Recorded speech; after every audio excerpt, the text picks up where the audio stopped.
Meeting to order, please. And where are we? We answer the closed session, regular session, Pledge of Allegiance. Margaret, would you lead us in the pledge?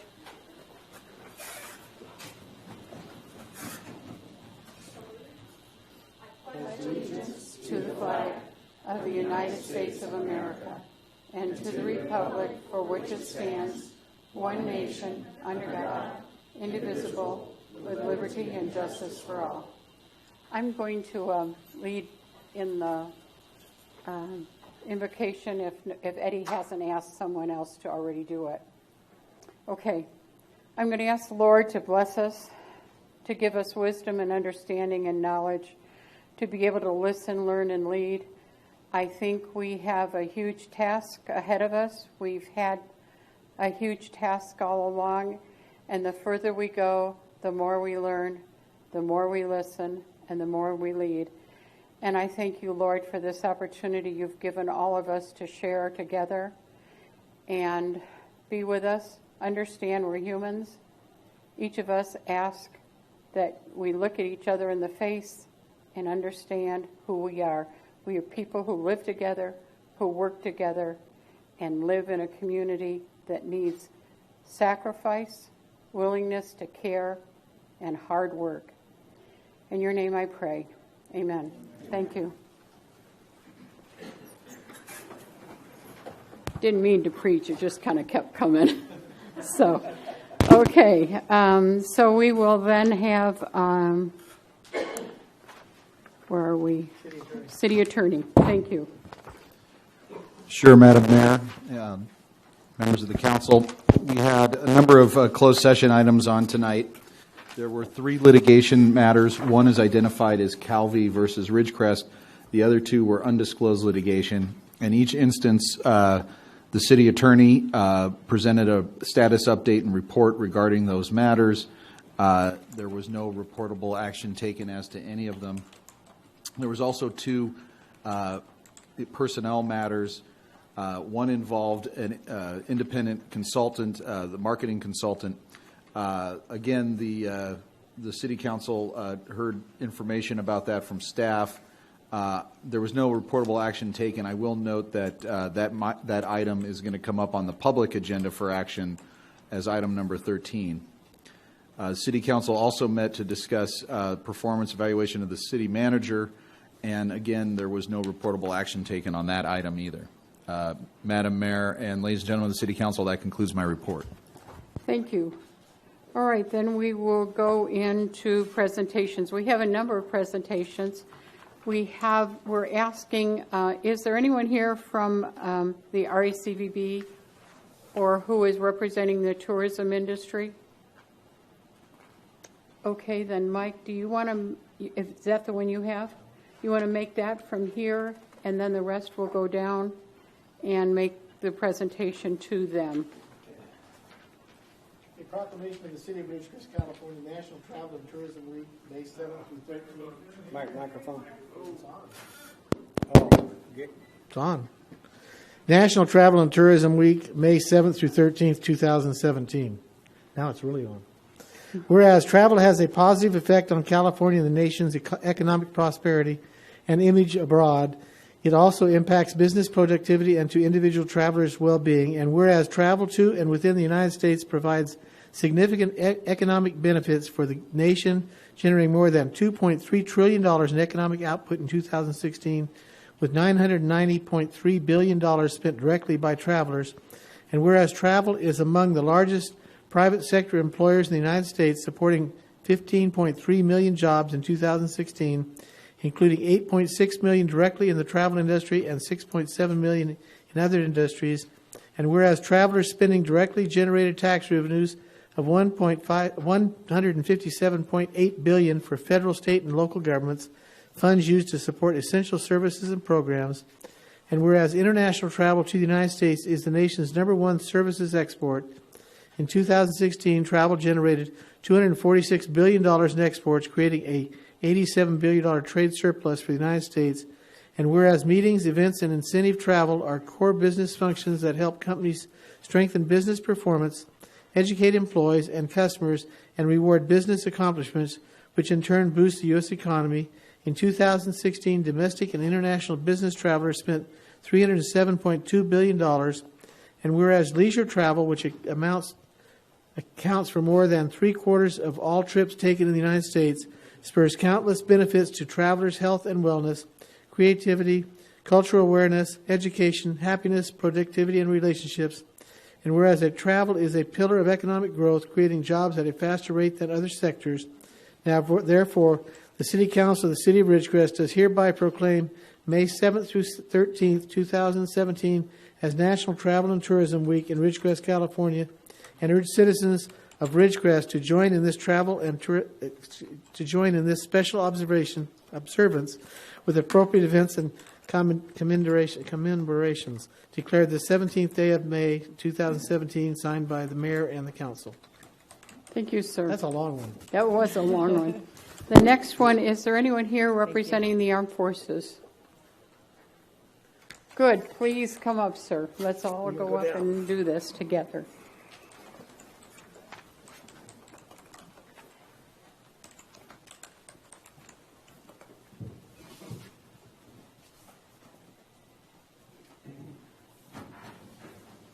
Sir, we couldn't ask for a better representative. Thank you. Hey, sorry to put on a nicer uniform. I just ran right over you. Thank you. If you want to go up there next. Okay. Whereas the City of Ridgecrest and the Indian Wells Valley have a long and cooperative relationship with the military services of the United States of America for over 70 years. Whereas the military presence at China Lake has contributed greatly to the communities of our area. And whereas service personnel from all branches of the military have served and are serving at our nation at home and abroad in war and peace, and whereas the local military presence has had a distinguished history of contributions and sacrifices for the safety and welfare of our nation. Now therefore be it proclaimed, the City Council of Ridgecrest is proud to honor members of our armed forces by joining others across our nation, and encourages all in our community to join in recognizing Armed Forces Day, May 20th, 2017 in Ridgecrest.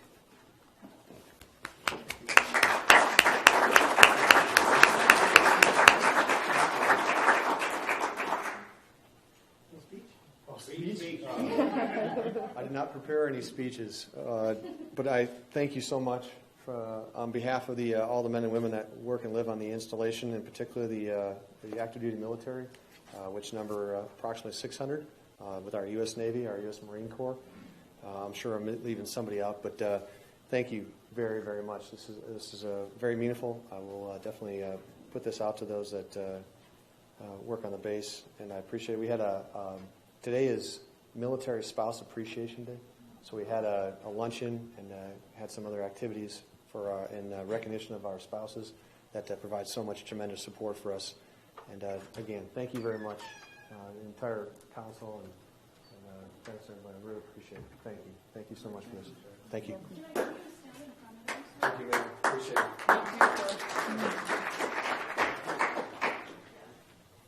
Set it up how you like.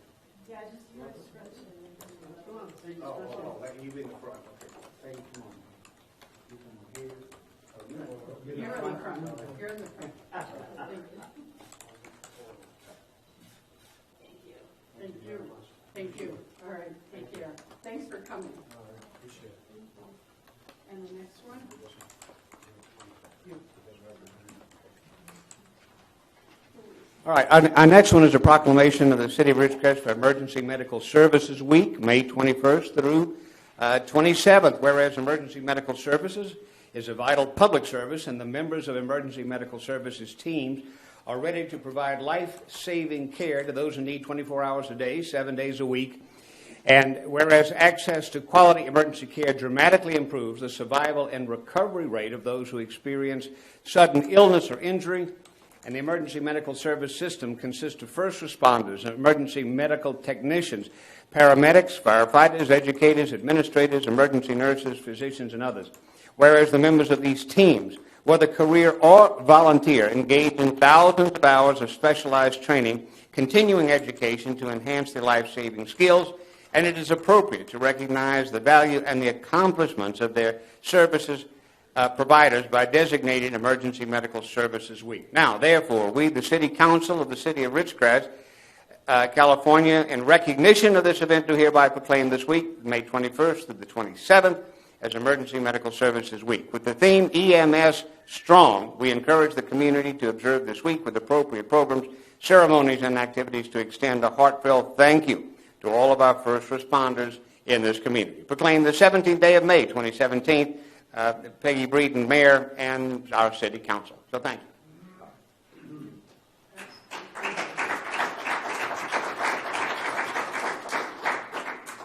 How do you want this?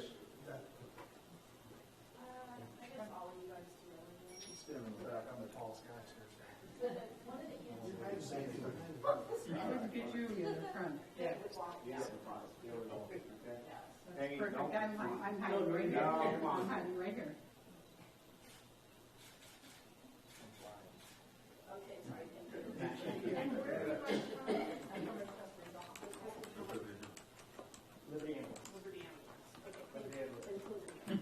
So we thank you for the collaborative effort. Thank you. So we're okay on Jim Sanders?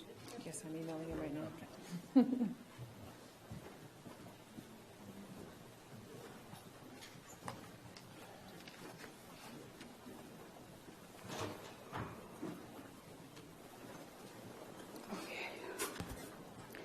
The next item is one that gives me great pride. Our Measure L, or Measure V, Measure L, Citizens Oversight Committee, regarding their annual report for 2015-16. And who is representing the committee? I see you there. Thank you. Is there anyone else coming with you, Jackie? Or Yep. okay. So tonight we have our other Measure L committee members, Nelabon Juglum, Jerry Poteet, Ted Rebolton, and not with us tonight is Steve Morgan. So first, I just want to thank everybody, particularly the city staff, Karen Harker, Ty Stahili. They have been phenomenal giving us information, being very open and transparent with all of the books. Oh, thank you. Also, I want to just thank, we want to thank Dennis Spear, Chief Strand, and Captain McLaughlin for spending a lot of time with us and making sure that we're getting all the data that we need to provide the information back to the council and to the public. So, okay, so, oh, there we go. Okay, so this is our report. We kept it in the same format. Which way? Does it go that way? You might need to move closer to the center. Yeah. Might be best if you sit down there. Oh, back there? Thank you. Sometimes the battery does. Okay, you guys, it's not working. Gary's grabbing a battery, it looks like, maybe. There we go. Thank you. As in all the years that we've been doing Measure L, the committee requirement is really, bottom line, to look at the Measure L funds that are coming in and ensuring that they are being spent in the way that the taxpayers have voted it in. That has to do with streets and safety. And so we just wanted to remind everybody that that is what we're supposed to be doing. So our financial information, where we gather our data, is from the CAFR with the auditor assessment. We look at the Measure L budget plan versus actual, and as you all know, the budget changes throughout the year based on the difference in revenues. And so we took the final budget plan versus the actuals. That includes the monthly Measure L funding receipts and the expenditure reports. And we trace those all back to the Measure L income. During this reporting period, Measure L generated about almost $2.7 million We carried over from the last reporting period 1.1 million, and our expenditures totaled the 3.1. And all of this can be found in the report that is actually going to be up tomorrow on the website. So our findings were that Measure L funds were allocated entirely to public safety and public works as that was designated. The source of revenue has mitigated the impact on other city operations. So really glad that we as a city voted in Measure V. The street repair for the main arteries of Ridgecrest are now totally completed during this reporting period.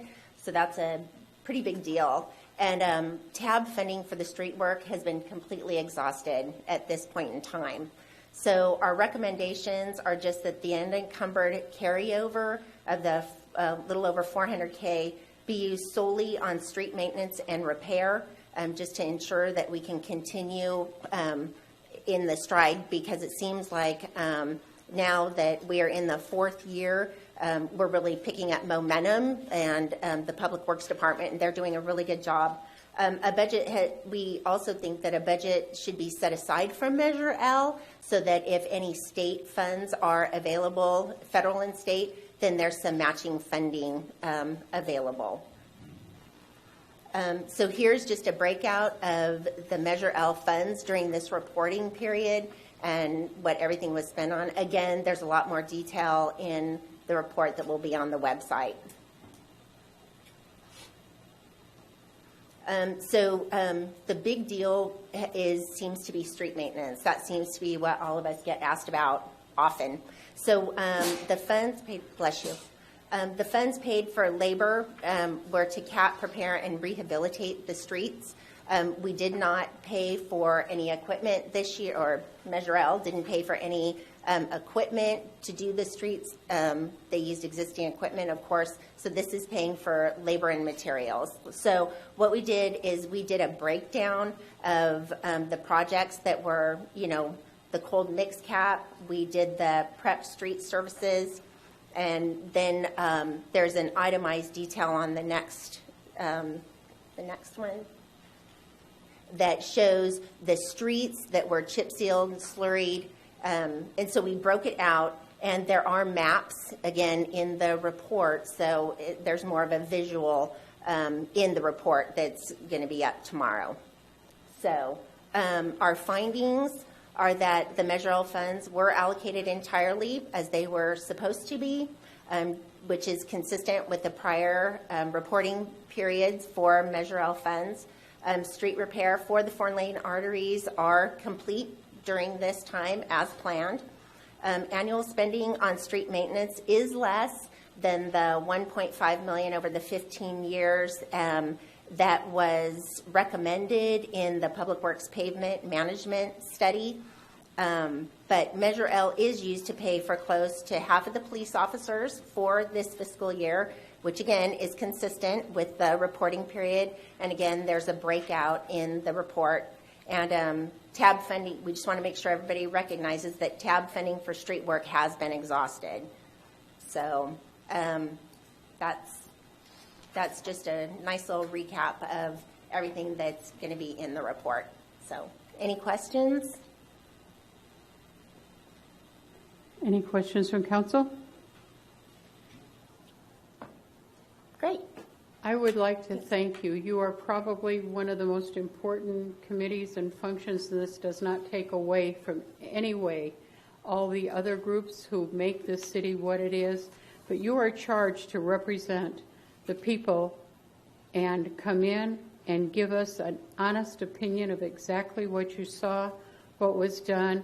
And I'd like the entire committee to come up, because I want to say thank you to what they all did. I know it's a labor of love, a lot of work, and dedication that is not matched many other places. And you have a difficult job, and I appreciate that. And I'd like to say thank you very much for all you have done. Very good.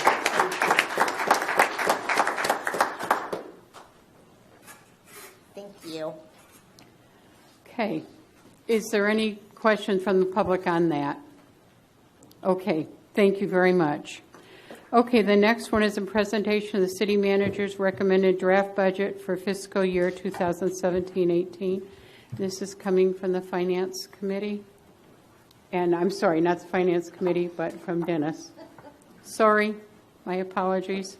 Well, and our Ty. finance staff, our assistant finance director is here. But Madam Mayor, members of the council, this the presentation tonight will include,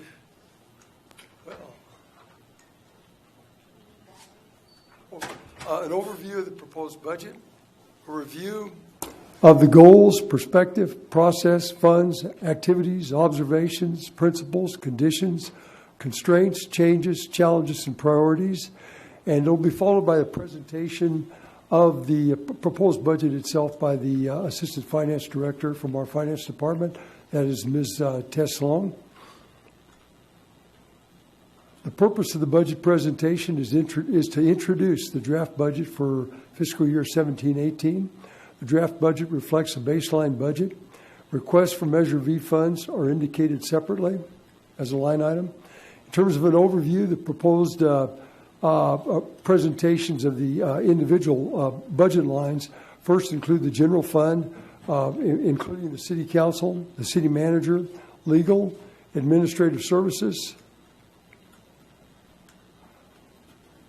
general government, which includes advertising, self-insurance, final pay, finance, which includes our information, our technology division, the HR, our human resources, and then also includes public safety, which includes the police department.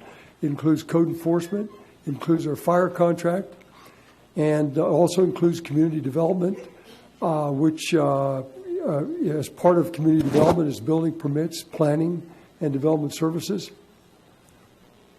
It includes parks and recreation and their three divisions of building maintenance, recreation, and parks. It includes a portion of public works, the engineering part, and then also the gas tax budget will be presented, which includes street lights, signals, street maintenance, discretionary street sweeping, and street construction. And included also as enterprise accounts is both the transit division and the wastewater division. Wastewater includes the administration, collection, treatment, and reclamation, and also fleet.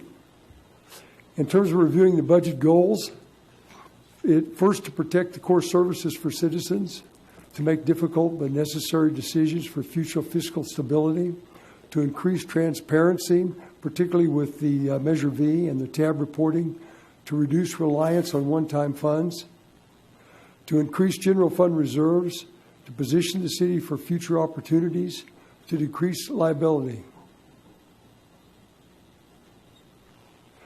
In terms of perspective, the state does still impact us, both directly and indirectly. There still is a degree of financial instability. There's uncertainty in projections, and we need to monitor those. Housing starts, though, and sales are both up. There are continued commercial properties where we see vacancies, but there are higher assessed valuation growth at this time. We need to realize that the Measure L and now Measure V dollars have enabled the city to maintain this minimal level of service. We need to acknowledge that the remaining TAB dollars must be allocated wisely to maximize the future return on investment for the community. We need to avoid over-allocation to TAB and L and what's now V dollars.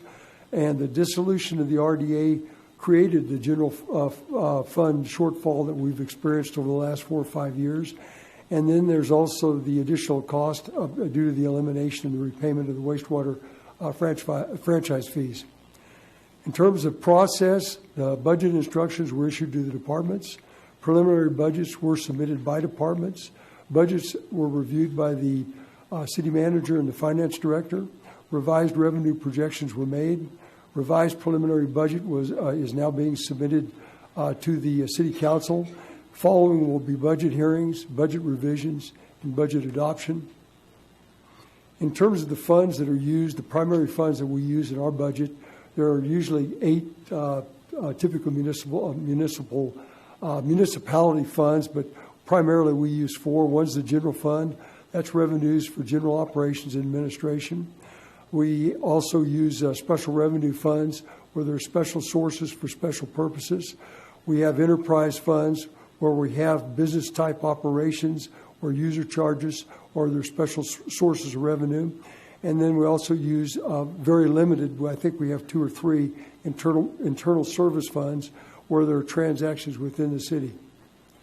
In terms of the activities that the city performs are first operational services through administration, through the police department, through public works, through parks and recreation, and through our community and economic development department. Then we have support services through our finance department and through our administrative services department. In terms of contract services, that includes the city attorney, and we have several other contracts for support services. Now, except for Public Works Department, most of the activities are actually supported by the general fund. In terms of observations, our primary problem for the last 5 years has been in the general fund, and the solution, therefore, must come from the general fund. We have a minimal general fund budget, and that'll be indicated later. And there really are no contingency funds for operations. We have very few discretionary dollars. We have a minimal reserve, and we always have that credit rating concern until we can get that reserve up and above 30%. In terms of principles, we want to sufficiently fund core operations. We want to fund the highest priority city services first. We want to protect core services as much as possible. We want to maintain a commitment to a minimal level of service. We want to consider the financial health of the city. We want to deal with short-term and long-term needs. Continuing, we want to match expenditures to current year revenues. We don't want to use one-time money to pay for ongoing expenses. We want to establish prudent budget reserves, 15 to 30%, and 15% is absolutely minimal. We also want to maintain strict controls on staffing and spending. We want to monitor overall expenditures so that we are living within our means. We want to minimize the use of account balances. We want to minimize the loss of active full-time employees through attrition and entry-level hiring. In terms of conditions, we really can't allow any concessions at this time with our bargaining units. We can really, this is not the year to provide for any cost of living increases. We need to cap administration and overhead at 15%. We need additional revenues to really need to go, any additional revenues that we see need to go to the general fund reserve, and we need to monitor the budget closely. In terms of changes this year, there will be a new city manager. There may be additional city manager support staff, and there will be a new public works director. In terms of challenges, there really are no contingency dollars for Measure V, which is expected to approximate $3.5 million this first year with Measure V. The tab allocations are going to have to be any further allocations from the unallocated tab funds are going to have to be done with utmost really discretion. We have tab dollar concerns that are still out there between the AMG and the solar loan. That's about $6 million that the state kind of controls our destiny there, and we're in litigation on, I believe, both those at the time. Though half of the solar loan, we have a commitment that will be repaid, but not directly or in the near term. And then we have the continuing issues with the RDA ROPS that we submit and the pass-through dollars. There's been uncertainty because there have been denials by the Department of Finance over the years with our submittals. And then we need to we need to continue to rebuild the reserve. The jail closure has cost us, and it continues to cost us about $250,000 a year. Then there is the need for our participation with the GSA and that funding. Then there are the continuing attorney fees above the retainer fees where we're involved in litigation. and and the necessary task orders that are associated with those. And continuing with challenges, and that's the staffing for level of services, critical staffing, debt service loads, employee benefit liability, underfunded risk liability, potential unbudgeted obligations, deferred maintenance, and code compliance. In terms of general fund budget constraints, our general fund departments actually requested over $1 million more than the projected revenues. Necessary reductions were made to balance the proposed budget that will be presented tonight. The balanced general fund budget does include the $3.5 million in Measure V. It is shown as a separate line item. And then in terms of budget comparison, back in 8-9, before there was a Measure L, our budget used to be almost $14.5 million versus our 16-17 budget even with L dollars was only 12.5. In terms of resource status comparison, staff now has been reduced since 2009. It's been reduced by 47 full-time employees. That's over 29% fewer full-time employees. In terms of department heads, we only 2 of the 6 department heads indicated in the municipal code actually are filled.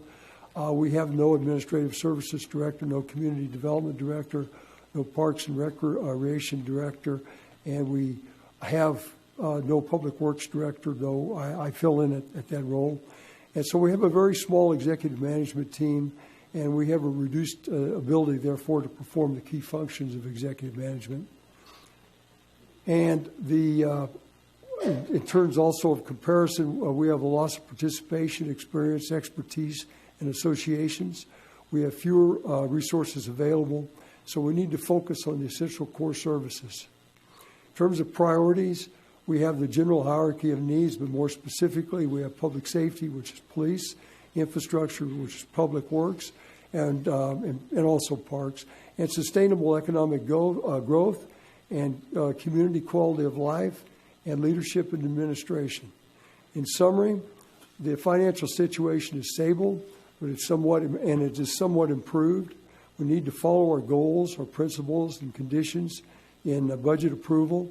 We need to note the budget perspectives, changes, challenges, constraints, and observations. And the proposed budget is a responsible and conservative financial document. And so the recommendation is following the presentation by the Finance Department when they introduced the fiscal year 17-18 proposed budget. The council should review and study the proposed budget.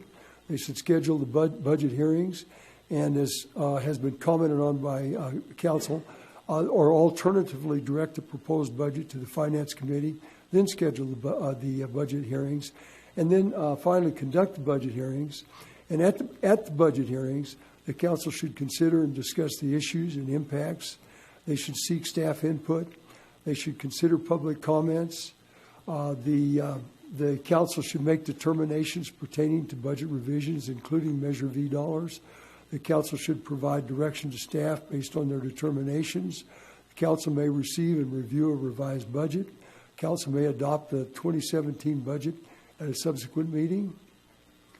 And in terms of financial information, the finance director's report will present a budget summary and fund department information, and the approach, the assumptions, the changes, the trends, projections, and anticipated impacts. Before the finance committee, before the finance department makes their presentation, which will be our assistant finance director, Tess Sloan, I wanted to mention that in the appendix of this presentation, which will be posted, first of all is the organizational chart that we have, at least at the higher level, and with the various divisions. Then the optimal budget. This was requested by a council member a couple of years ago, so this information is at least a year stale, but it gives you an idea of what an optimal budget would be for a city our size in terms of staffing, and what the based on department, the dollars probably should look at an optimal situation, compares it with what we're at in a current situation. And then it also, and this will, I think this will stay up longer, but it also gives general fund comparison revenues for cities of similar sizes and what they have for, based on their CAF, or what they show in terms of the revenue that they have to work with for their general fund. And that actually concludes my presentation. And now our Assistant Finance Director will present the and introduce the proposed budget at this time for fiscal year 17-18. And this is Ms. Tess Sloan.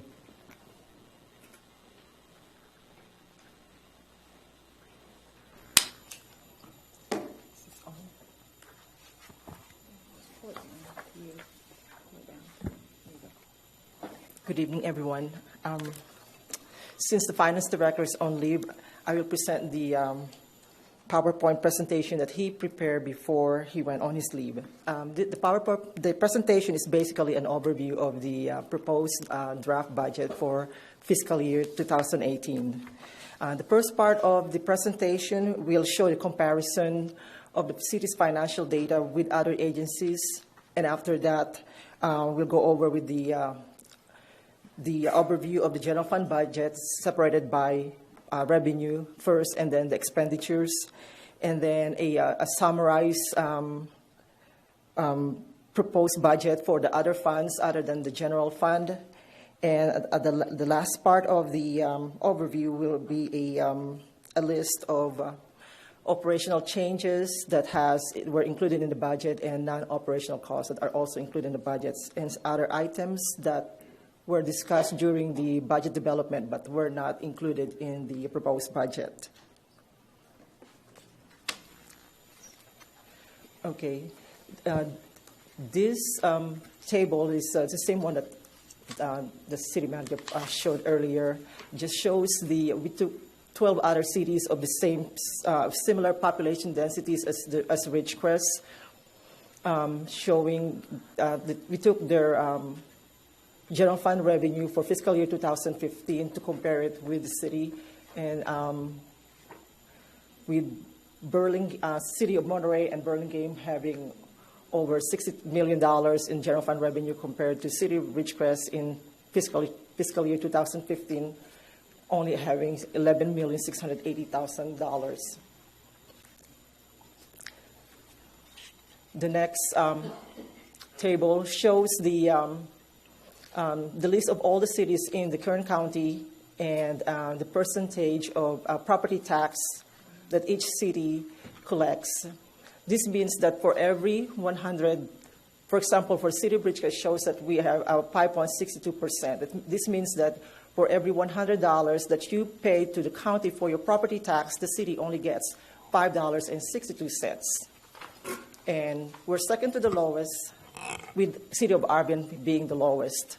City of California, city gets almost $21 of their property for every $100 of property tax. Tess, are you taking questions now, or would you rather wait for them at the end from council? At the end. Thank you. On this slide, we took the budget of other local agencies and compare it to the city's proposed budget. With the Water District budget, the revenue is $10,363,000. Expenditures budget is $10,240,000. Kern County have over $2 billion in revenue and expenditures. School District, they have $43,322,000 in revenue, and in expenditures, a budget of $39,535,015. Whereas the City of Ridgecrest, we're proposing for revenue of $14,713,365 and expenditure budget of $14,701,054. This general fund revenue is allocated among the sources, with the highest source coming from taxes.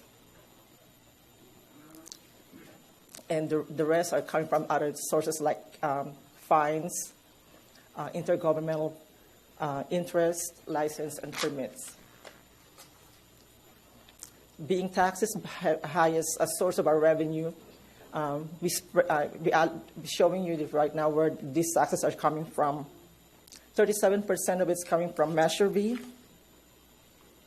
23% coming from sales tax, 19% is coming from property tax, 12% is coming from TOT or hotel taxes, 6% coming from franchise tax, 2% coming from business licenses, and 1% coming from real property transfer tax.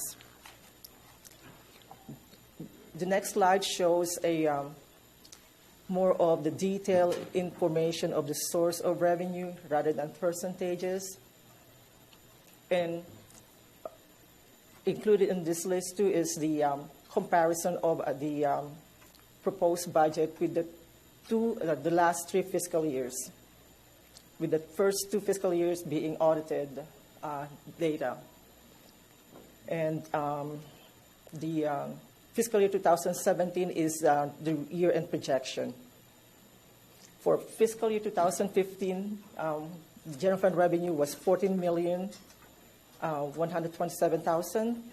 For fiscal year 2016, we have a revenue of $14,315,000, and we're projecting at the end of this current year to have $13,716,000. Again, we're requesting $14,713,365, and that is almost an increase of almost $1 million compared to the year-end projection, and most of this money is coming from the Measure B source.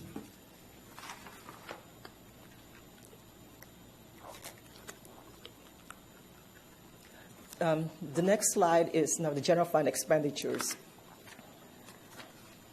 With 56% of our general fund expenditures will be going to public safety, 16% of it going to general government, 14% to parks and recreation, 8% to community development, 4% to public works, and 2% to fire services contract we have with the county. On this next slide shows how the general fund expenditures is allocated among the types of our expenditure, with 71% of it going to salaries and benefits, 23% going to current to services and charges, while the rest are spread among material supplies, capital, and other expenditures. Just like the revenue, this one shows the detail of the expenditures by function, with a comparison of the last 3 fiscal year being the current year as a year-end projection. With the proposed budget of $14,701,000 compared to 2015, we spent $12,809,000, and fiscal year 2016, $13,365,000. And for the year-end projection for the current year of $13,669,000. Now that we're done with the general fund, this one is a very summarized version of the budget for the other funds other than the general fund. With gas tax, we're requesting a budget of $2,730,000. For revenues and for expenditure, it's $2,677,000. I'm just going to read the major one.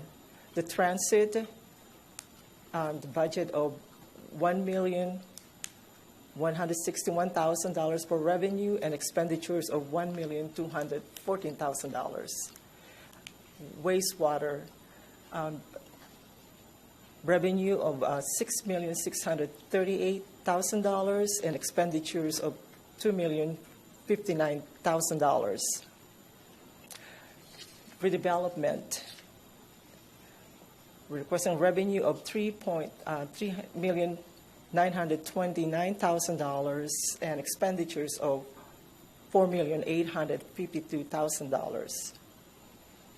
Self-insurance fund, the revenue of $1,527,000 and expenditures of $1,750,000.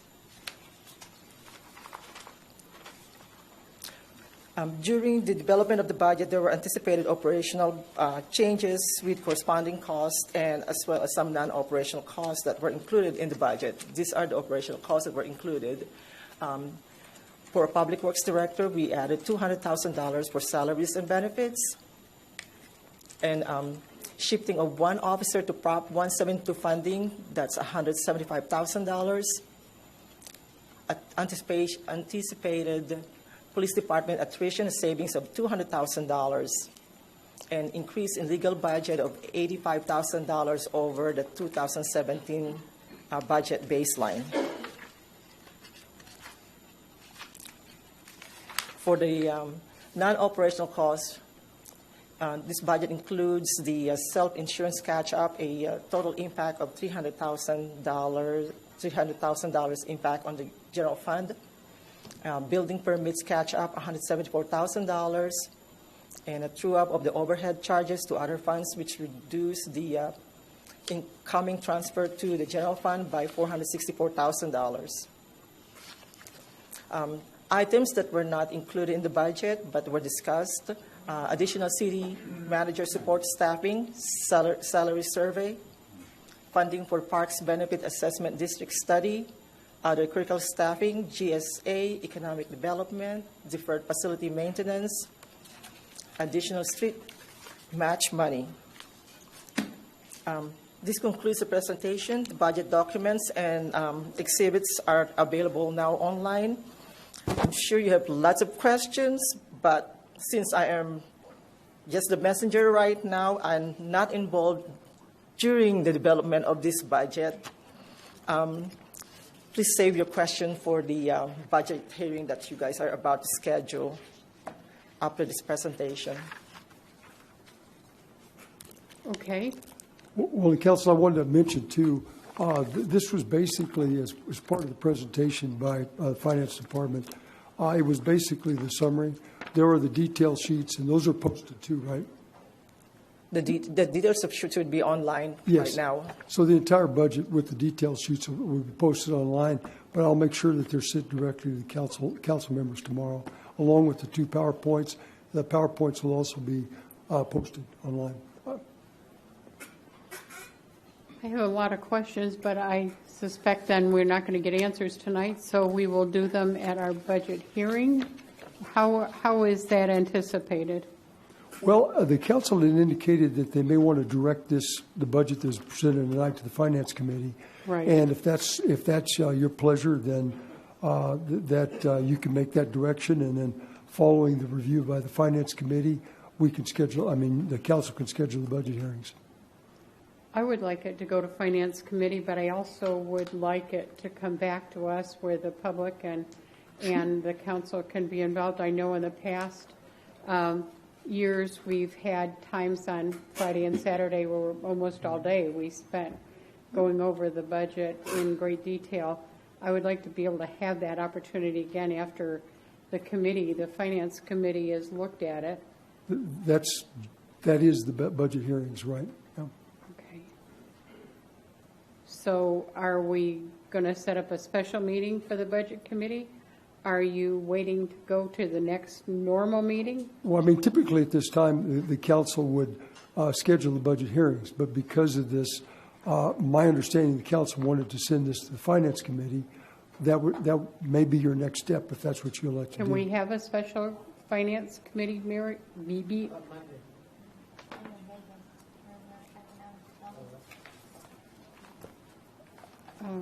When will you be back, Lindsay? Wednesday and then Thursday night infrastructure. At this point, I think ideally we would have liked to have seen it in the Finance Committee before it was presented to the council is what our idea was. So at this time, I would think, let's just go into budget hearings and all hear it at this time. So on the 26th, that would be the Friday, May 26th. Are you looking at something different than that? I want to get it done because I don't want to come up the end and we have to have a continuing resolution because we're not ready to do it. That's Memorial Day weekend, so Oh. I don't know if people, but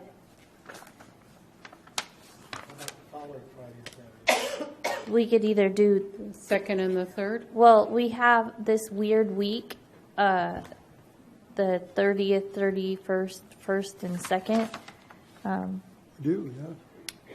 where, because the first Wednesday of the month is actually on the 7th, so we have an extra kind of week in there if we wanted to do something one of those days.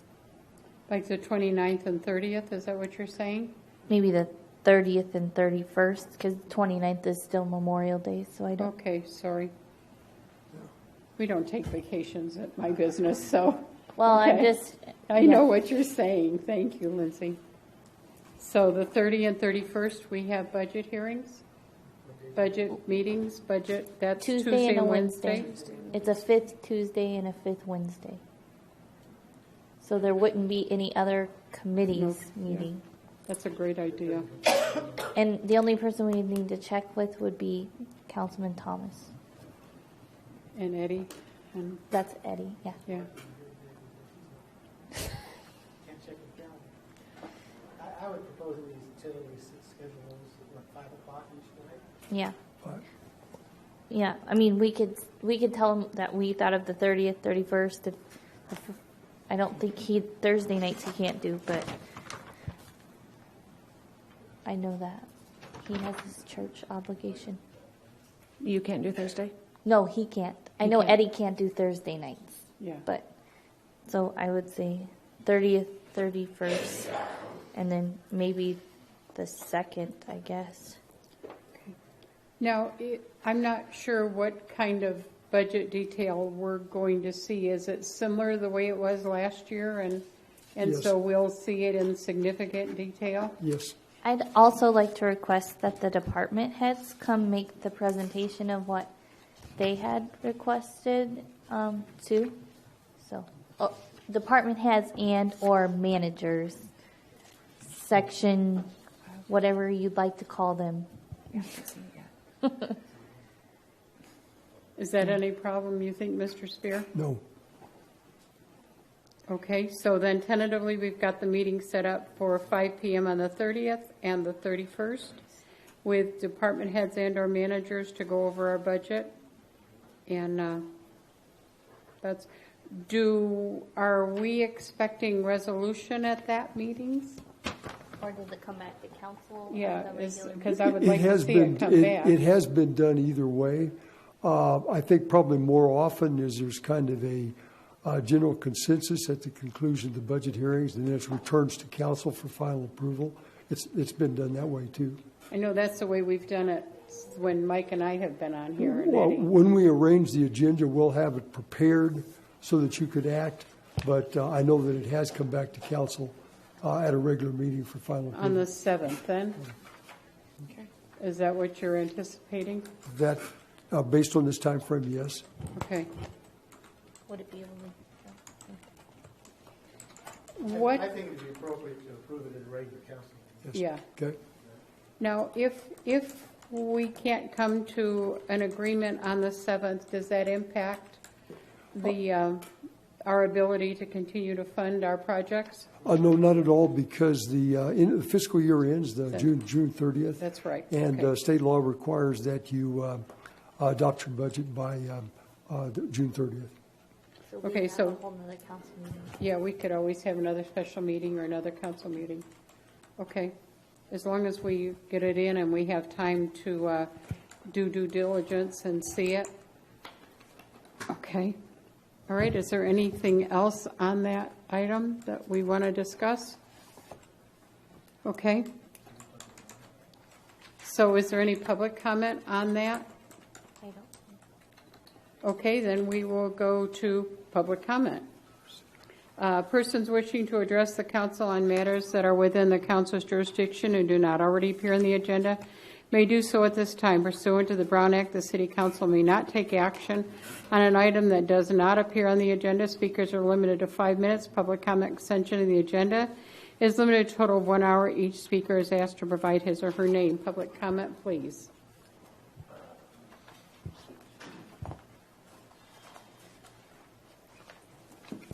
My name is Sophia Merck, and I just represent myself. I would like to give the council a set of maps for this area and a couple other maps. It's made from the Friends of Jawbone. I went to their meeting today. But it also shows some of the roads, some of the trails very close to Ridgecrest that probably that needs to be incorporated within the infrastructure committee when it finally goes out there. Part of the problem is a lot of the people that use the recreational lands in this area have a hard time getting to the gas stations.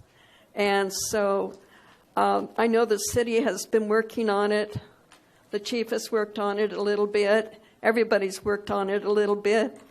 And it's up to the county. It's in the county's hands at this point in time. So I would like to present these maps to the City Council. And I do have one other thing I want to talk about. Sam, before you go there, can I ask you a question? You said everybody's worked on this and the city's worked a little bit on this. On what? I'm sorry, I didn't understand what you're... Okay. Trying to get a trail management plan from the city of Ridgecrest out to the recreational areas without going through people's backyards. So everybody's been trying to work on it. I know the chief has and your staff has. So anyway, here's some maps in regards to that. This is where they'd like to go. Another thing I'd like to bring up too is I go to a lot of different meetings, and in the course of that last month, I asked specifically for the Bureau of Land Management to give us some documents in regards to how much water LADWP was releasing in this area. When LADWP releases water from the aqueduct, they have to go out in what they call a right-of-way program. It's called an ROW. And so they have been doing that. And I've got documents here with how much water they've released and so on and so forth. There'll be another report next week at the next BLM meeting and the Public Lands Roundtable meeting. But when you look at this map, I mean, when you look at these documents, you know that there might be a catchment program that could be put in place. There's been a couple agencies that have looked into that, and it really would behoove the City Council to, even though it's not all within its jurisdiction, but to be on board and to kind of look at it a little bit. There's a map here, and they could all, take a look at it and see if maybe a catchment basin would be good. And in light of that, they could go along with Eastern Kern County RCD with the IRWIMP program, Inyo-Mono Regional Water Management Plan, and they could get together a plan. So I'd just like to introduce both of these things at this time. Thank you. Thank you, Sam. Okay. Stan. Pass them down. Stan Rotora. Good evening, ladies and gentlemen. I have two quick comments I'd like to make. First of all, I want to verify that I heard that the financial data that we saw tonight would be on the internet, the website tomorrow. Is that correct? Yes, and that will also include the detail sheets on the from rather than just the summary pages. Okay, thank you. Second topic is the infrastructure committee has been working on the wastewater plant now for 4 or 5 months. And all of those meetings culminated in a meeting of the full council here the first week in April, I believe it was April 5th, where we learned that, according to our consultant, that we were losing a little under $300,000 a month by not making a commitment to put a wastewater plant somewhere. And I guess I was expecting that either tonight or prior to this evening that there would be an agenda item where we actually discuss the location of the wastewater plant. And I guess I'm disappointed that I guess it's not quite 2 months yet, but in 2 months, another $500,000 sort of gone away. So I guess I would encourage the council to put the wastewater plant on the agenda just as soon as possible so that we can actually start making some progress toward a decision on that and toward committing money so that we're not just wasting money waiting around. Thank you. You're going to be hearing an announcement very shortly. Thank you, Stan. Okay. Any other public comment?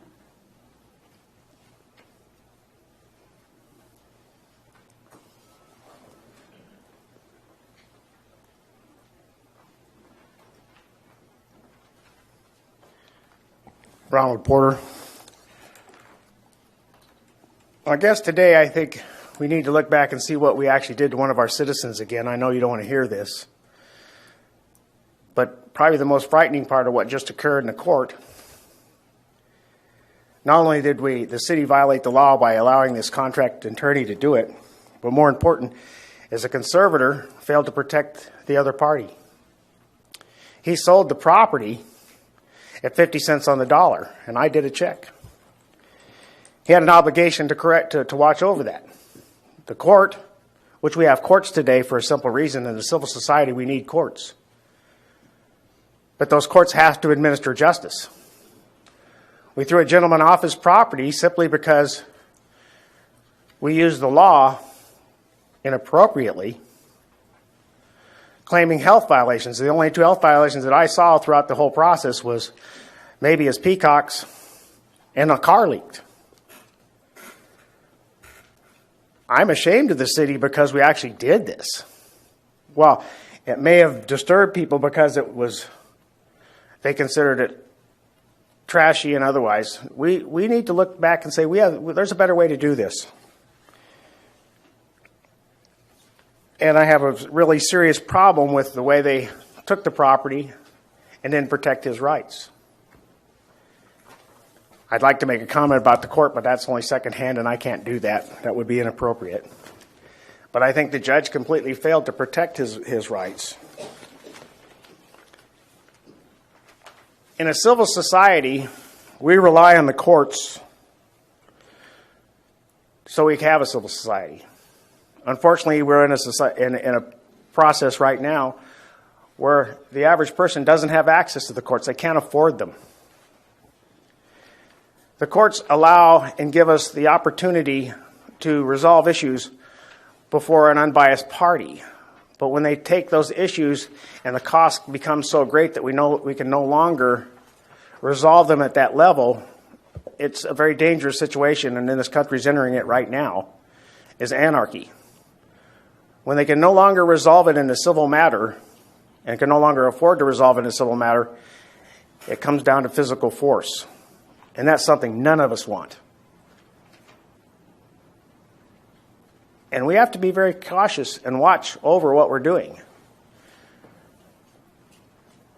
I don't know how to explain it any further, but that's something that we drastically need to address and look at. The other thing I wanted to address is the closed session today. is, I know they don't like me saying it, actually it's not on this sheet, oh, there it is I don't think that the closed session was properly notified. When you put certain there like personal matters, marketing consultant. Well, first I did the research on that particular statute, and that was never authorized for closed session because he was not technically a contract employee. He was more or less a contract service, and it didn't fall under that section for closed section. When you talk about undisclosed litigation, those two are fine. There was another one on there, potential litigation, those are fine. But when you identify a case that's actually there, pending litigation, it needs to be further described as what the litigation is concerning so that the public has an understanding of what it is.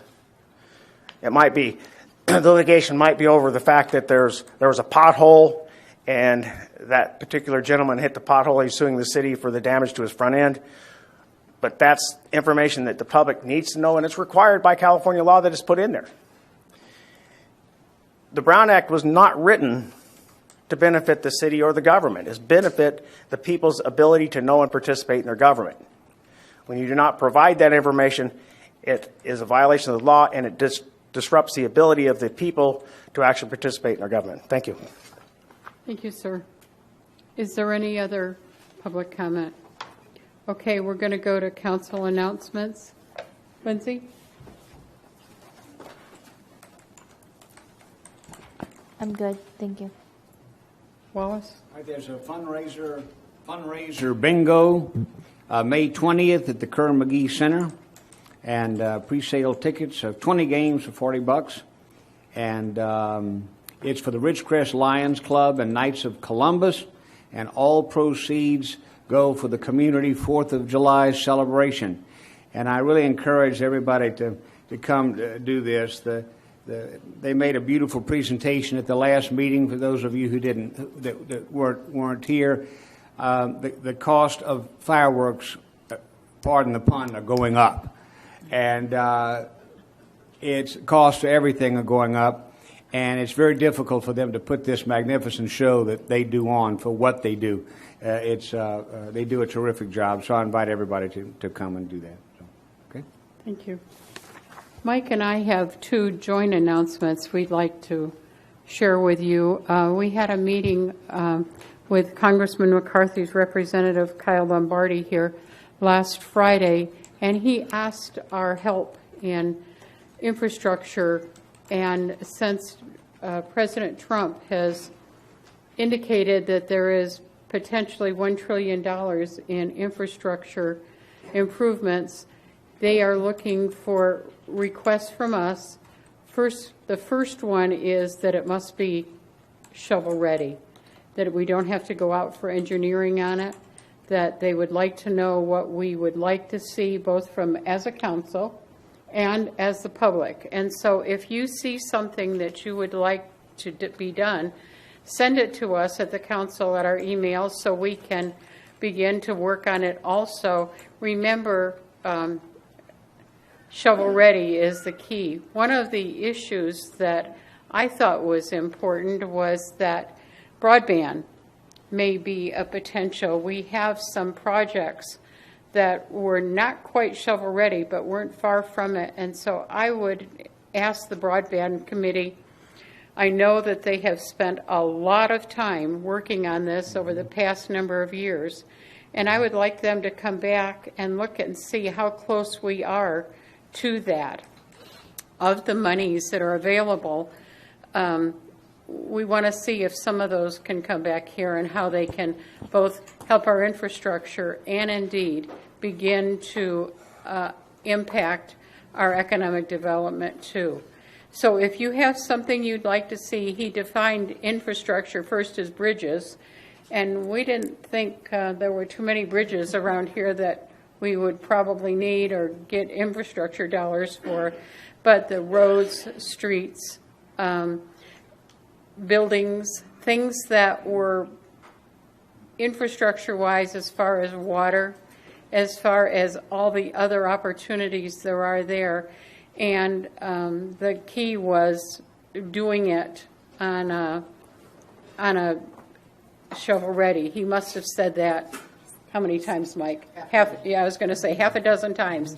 You know, they aren't wasting time for studies. They want you to have something that's reasonably close that can be done. And I asked our staff about it, and we don't have a lot of, because we don't have the staff, we don't have a lot of infrastructure dollars, studies ready to go. But it might not take some with a little bit of looking at what there is available. He asked us also, we had a number of topics when we asked him about the internet, what do I want to call it? Internet sales. Sales tax, the internet, the dollars when you buy from Amazon that go to someplace else rather than here. Those dollars where you used to spend them here would come back to us as sales tax.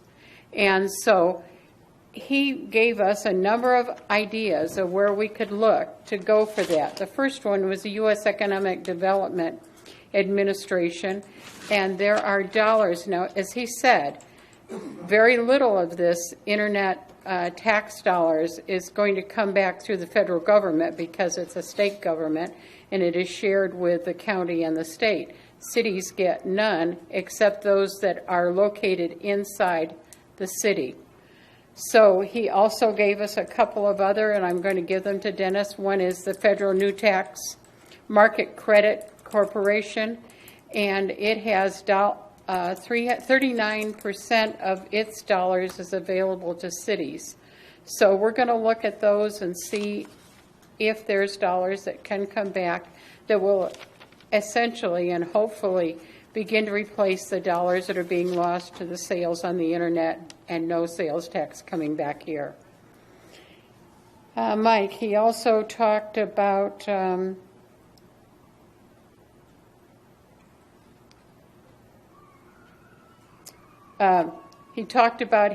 their impact with, and I'm going to do this one separately so we can talk about our meeting with the base last Tuesday and what's going to happen next Tuesday. And he talked about his involvement with NAFECT, George Quantros, who is willing to look at and stand up and say, there's opportunities here we haven't explored. And he has been in close contact with Dennis, our staff, and both Keith and Dennis as the legal staff on where we are going with this. And I'm gonna skip over to his report from the Navy. And Dennis, would you work with us too as we report what we've done?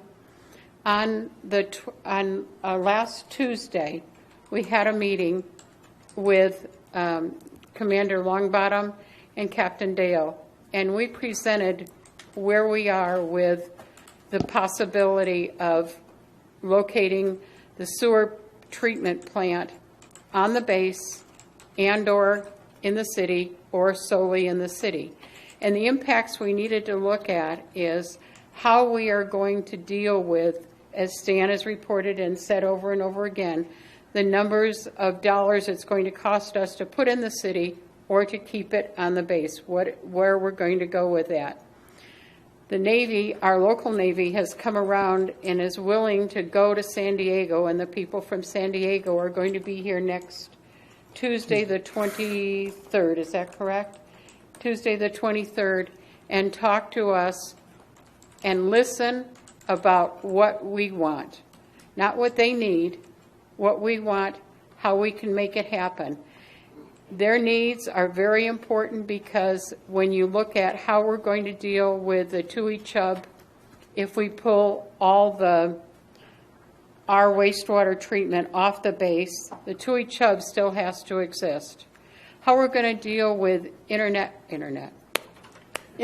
connections if the base is going to have their own separate sewer facility. If they go down, they have no ability to have sewer wastewater treatment there. If something happens to us, we have no ability if we're totally cut off. So we can't be totally cut off as we originally looked at. We have to find a way to see where we can go. Dennis and Mike, would you respond and share more fully what you heard?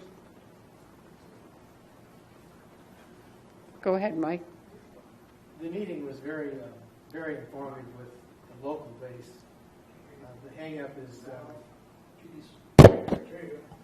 The hang-up is with San Diego and D.C.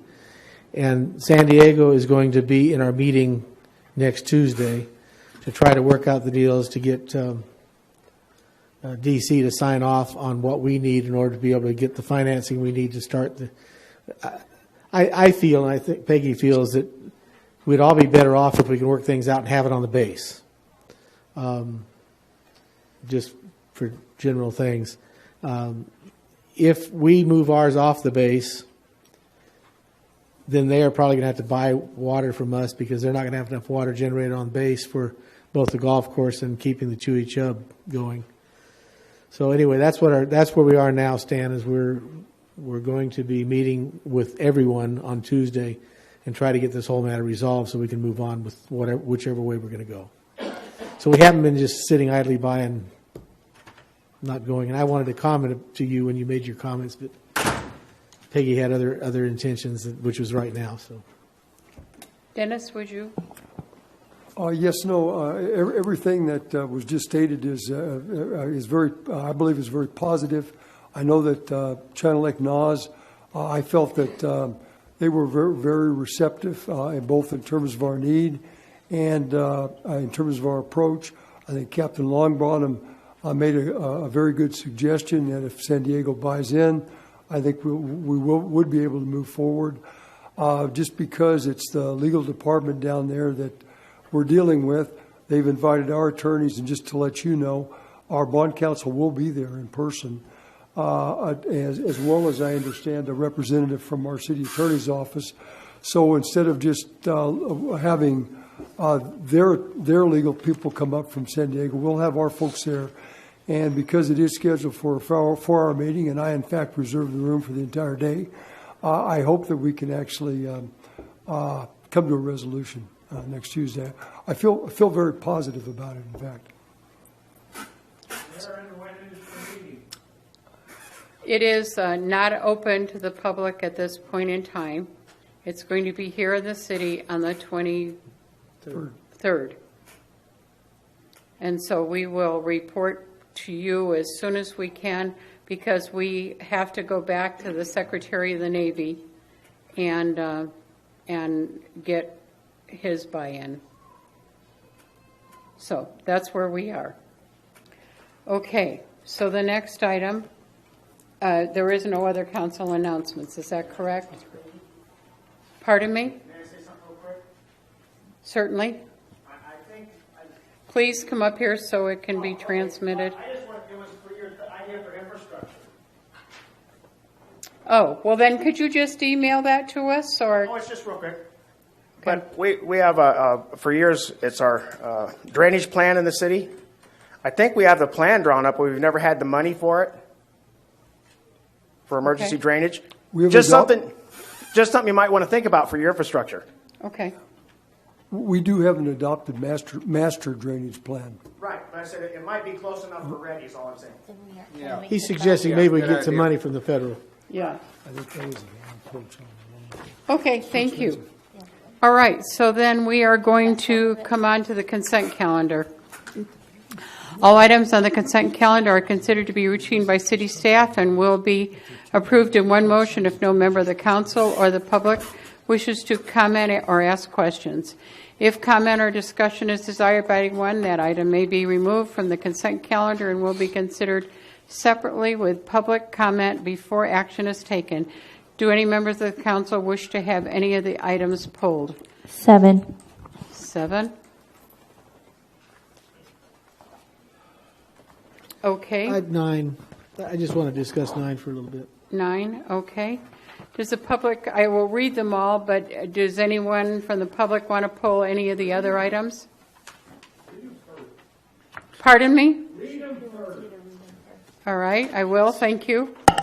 Proposed action to approve draft minutes of the City of Ridgecrest City Council Successor Redevelopment Agency Financing Authority Housing Authority meeting dated May 3rd, 2017. Number 7, which has already been pulled, proposed action to approve a resolution of the City Council, the City of Ridgecrest, to cooperate with the County of Kern, electing to participate in the Community Development Block Grant Funds Home Investment Partnerships and Emergency Solution Grants ESG programs for fiscal year 18-19 through fiscal year 2021, and authorizing the mayor to sign the cooperative agreement. Number 8, proposed action to approve a resolution of the City Council of the City of Ridgecrest approving the administering agency state master agreement number 5385F15 between the City of Ridgecrest and the State of California Department of Transportation, Caltrans, authorizing the city manager to execute the agreement, future program supplemental agreements, the authorization, the Public Works Director to sign Caltrans forms related to project administration and grant reimbursement. Number 9, which has already been pulled, proposed action to approve a resolution approving the program supplemental agreement number F040 with the State of California Department of Transportation under Master Agreement number 095385F15 that encumbers $2,935 of matching funds, and authorizing the city manager, Dennis Spear, to sign the program supplemental agreement for preliminary engineering of the east side of Down Street from Upjohn Avenue to West Ridgecrest Boulevard. Number 10, proposed action to approve a resolution approving the agreement between Kern County and the City of Ridgecrest for county provision of fire protection duties and enforcement of state fire marshal regulations. Okay, now, is there anyone from the public who would like to have any of those items pulled? Okay, so we are pulling 7 and 9. Motion to approve those others. I make a motion to approve 6, 8, and 10. So moved. Second. Mr. Mauer? Aye. Mayor Breeden? Aye. Mr. Martin? Aye. Ms. Stevens? Aye. 4 ayes, 1 absent, motion carries. Okay, item number 7. I just wanted to check, are these the same, this program? So we've been doing this program, I understand, and we've been getting an allotment of $200,000 a year? It's been decreasing, but it was up to that amount, and it's Correct. been decreasing annually. And so are we electing to continue doing the set amount per year instead of the going after a large amount? Is that what? The answer to your question is we are not a grantee from HUD, so we are required to go through the counties or state program. If we go through the county, we're guaranteed a certain amount of money based on a formula they have across the county. If we go, the other alternative we have is to go to the city, to the state small city project and compete competitively, and we may not get anything. Okay. So we have traditionally, for the last 17 years that I know about, gone with the county standard program. And I know that these grants require a lot of additional paperwork and processes, and I wanted to know, is it, because now we're not even getting $200,000, it sounds like, have the grants proven to be worth still having to go through all those extra because I know like the senior center, we've had a lot of problems with getting that project going, and That, as far as the building project, that has caused, that has taken much more time than you would think it's worth. But over the years, we've used that for street projects. We've had to accumulate. We can't do it all at once. But when we were getting $200,000 a year, they'll let you take the current. They'll let you take the current year. They'll let you bank a year. Then you can take the current year plus the bank year, and you can go into a future year. So the Norma between that we did where we did Norma Street between Ridgecrest Boulevard and Church, we did that with 3 years' money, and that was done with CDBG. We've also done our perpetual ADA compliance as far as the replacement of handicap ramps. And if we're doing those type of projects, despite the paperwork, it seems to have worked out for us. Okay. And we find that we're better off going with just the flat rate per year rather than going after a larger sum. That's correct. It's really not a flat rate, though. It's like Gary said, if you're part of the cooperative, whatever money they get, then they, by formula, will distribute that to the participating agencies. Okay. All right. Thank you. Are we, I'm going to use the word hindered in any way by the dollars we get? You said the formula. Is it not everybody gets 30%? Somebody gets 20, somebody gets 25. Well, what is the? I think the formula is broader than this, but it's primarily a population-based formula. Okay. Is there any other questions? Around the board, yes, I have a question. Exactly what is this? How long are these contracts signed for? Are they for 5 years or 5 years? Okay, that's what I thought. What exactly are the confines and how we can use the money? It has to be, except for ADA, it has to be within the confines of the low mod income area, which is generally bounded by Upjohn, by Downs, not even quite 2 Downs, Ridgecrest Boulevard, and China Lake Boulevard. This area is the only area that you can use that money for urban development, apart from dealing with ADA compliance issues. So then, correct me if I get this wrong. Basically, as long as within those parameters or those barriers, it can be used for about any public service construction or. That's correct. I mean, Okay. It could be used for facilities, for public buildings, for streets, public parks, that type of thing. Okay, thank you. Any other public comment? Any other council comment? I move approval of number 7. Second. Mr. Mauer. Aye. Mayor Breeden. Aye. Mr. Martin. Aye. Ms. Stevens. Aye. 4 ayes, 1 absent. Motion carries. Okay, item number 9. Yeah, I told that. I just had a couple questions. It says matching funds and authorizing city manager to sign the program supplement agreement for preliminary engineering of the east side of Downs. I thought we had all the engineering done on Downs. Engineering's done, but because this is a grant and it's not for the entire street. See, the engineering's been done for the entire street, from Upjohn to Ridgecrest Boulevard. And if we didn't have the poles to deal with and we had the money, we could build the entire street. Right. But we've been trying to piecemeal this. So the reason this is such a small amount, generally speaking, for preliminary engineering, is it's so that they can take their existing plans and create them for a bid documents for to encompass just the area that the funds are covering. I believe that's CMAQ funding. Okay, now, correct me if I'm wrong, we approved something about a month ago to hire a consultant to do this. Is this different than this? That would be the this will be the funding for that. Yes.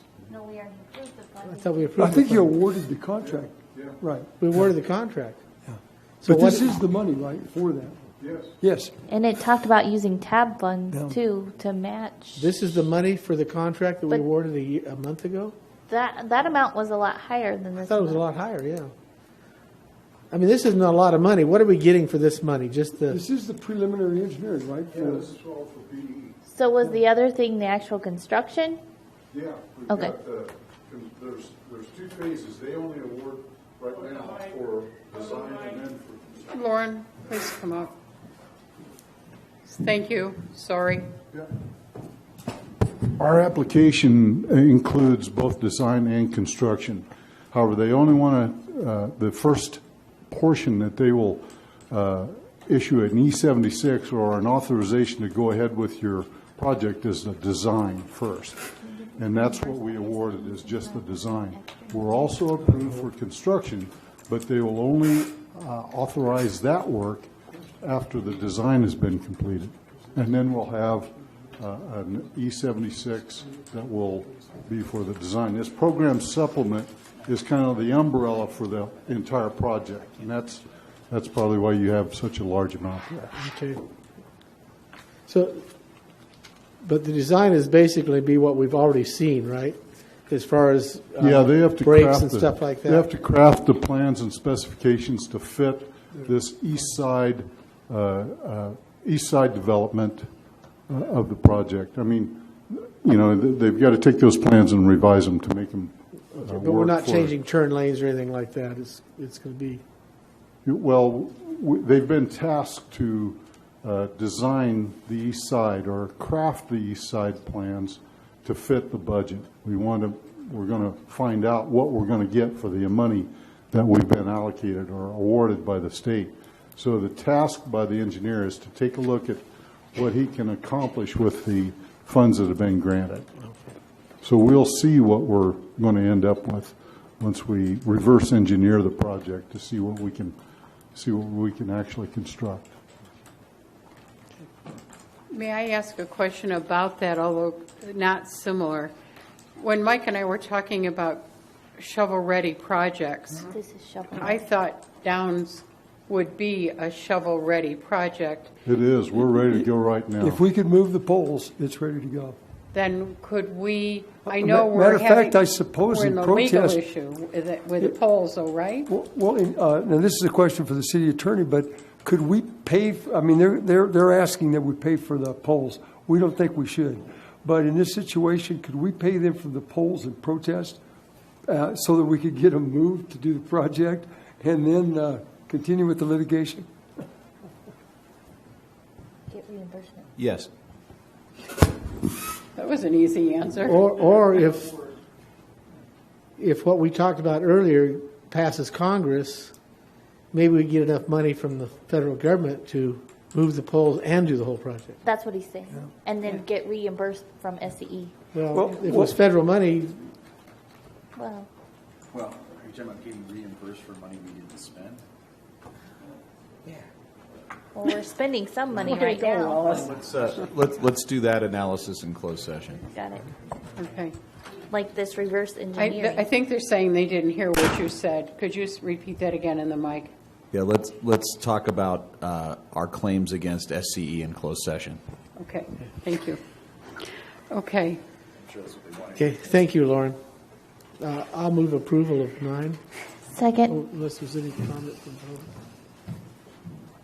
okay. Oh, is there any public comment? Do we need to do I that? didn't see anybody stand up. Was there any public comment? Please come up and speak. If you have the same question I did. So. Oh. Okay. So he's So good. has your question been answered? Thank you, sir. Okay.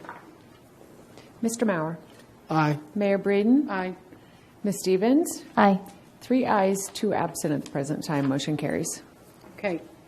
The next item is discussion to provide direction to the city's representative on the board of the Indian Wells Valley GSA. I asked it to be on the agenda, and Keith, you and other councils made changes and brought them to the ad hoc committee, and now it's before us. Could you address those changes? Yeah, and I should also point out that during the meeting, I've been reviewing email from our partners in the JPA about the version of the bylaws that you all saw that went out with the agenda, and it looks like there was a mistake made and when we were doing a compare version of the documents that was being traded back and forth, some of the changes got inputted wrong. So it's likely that there is a version of this thing that will be presented tomorrow that's slightly off. I think there's been some typos that people have pointed out, and there were a couple other typos too. I was looking at the errors caused by that comparison. I don't think that they're substantive. It's really just returning it back to a version that everybody had looked at the workshop. So, but anyway, I just wanted to alert you to that. So, anyway, we had a workshop, as I mentioned, and we received comments. We were instructed to make changes to Article 5. Those changes included there was a decision to expand the representatives on the PAC to include a new category of water customer for large public water systems. There was a request to make it so that both the PAC and the TAC appointed their own committee chair. That change was made. There was a request to get clarification on the voting for the PAC. There was some confusion about the way the quorum language was blended with the voting language in Article 5, so we've made those revisions. And there was a request to change some wording on how the board is to give direction to the PAC. It was changed to tasking, and that change was made. I think I might have hit all of the highlights. There was one change. There was some comment from the public about removing. This mic is getting a little weird. Am I too close? I think when you move around, it messes it up. All right, I will remain in motion. No? Now I don't know. He doesn't know. Go ahead. Just keep going. All right, sorry, everybody. There was a request made at the workshop that changes be made to how board members might be removed from the committees. I'm sorry, committee members might be removed from the committees. Currently, the board can remove committee members.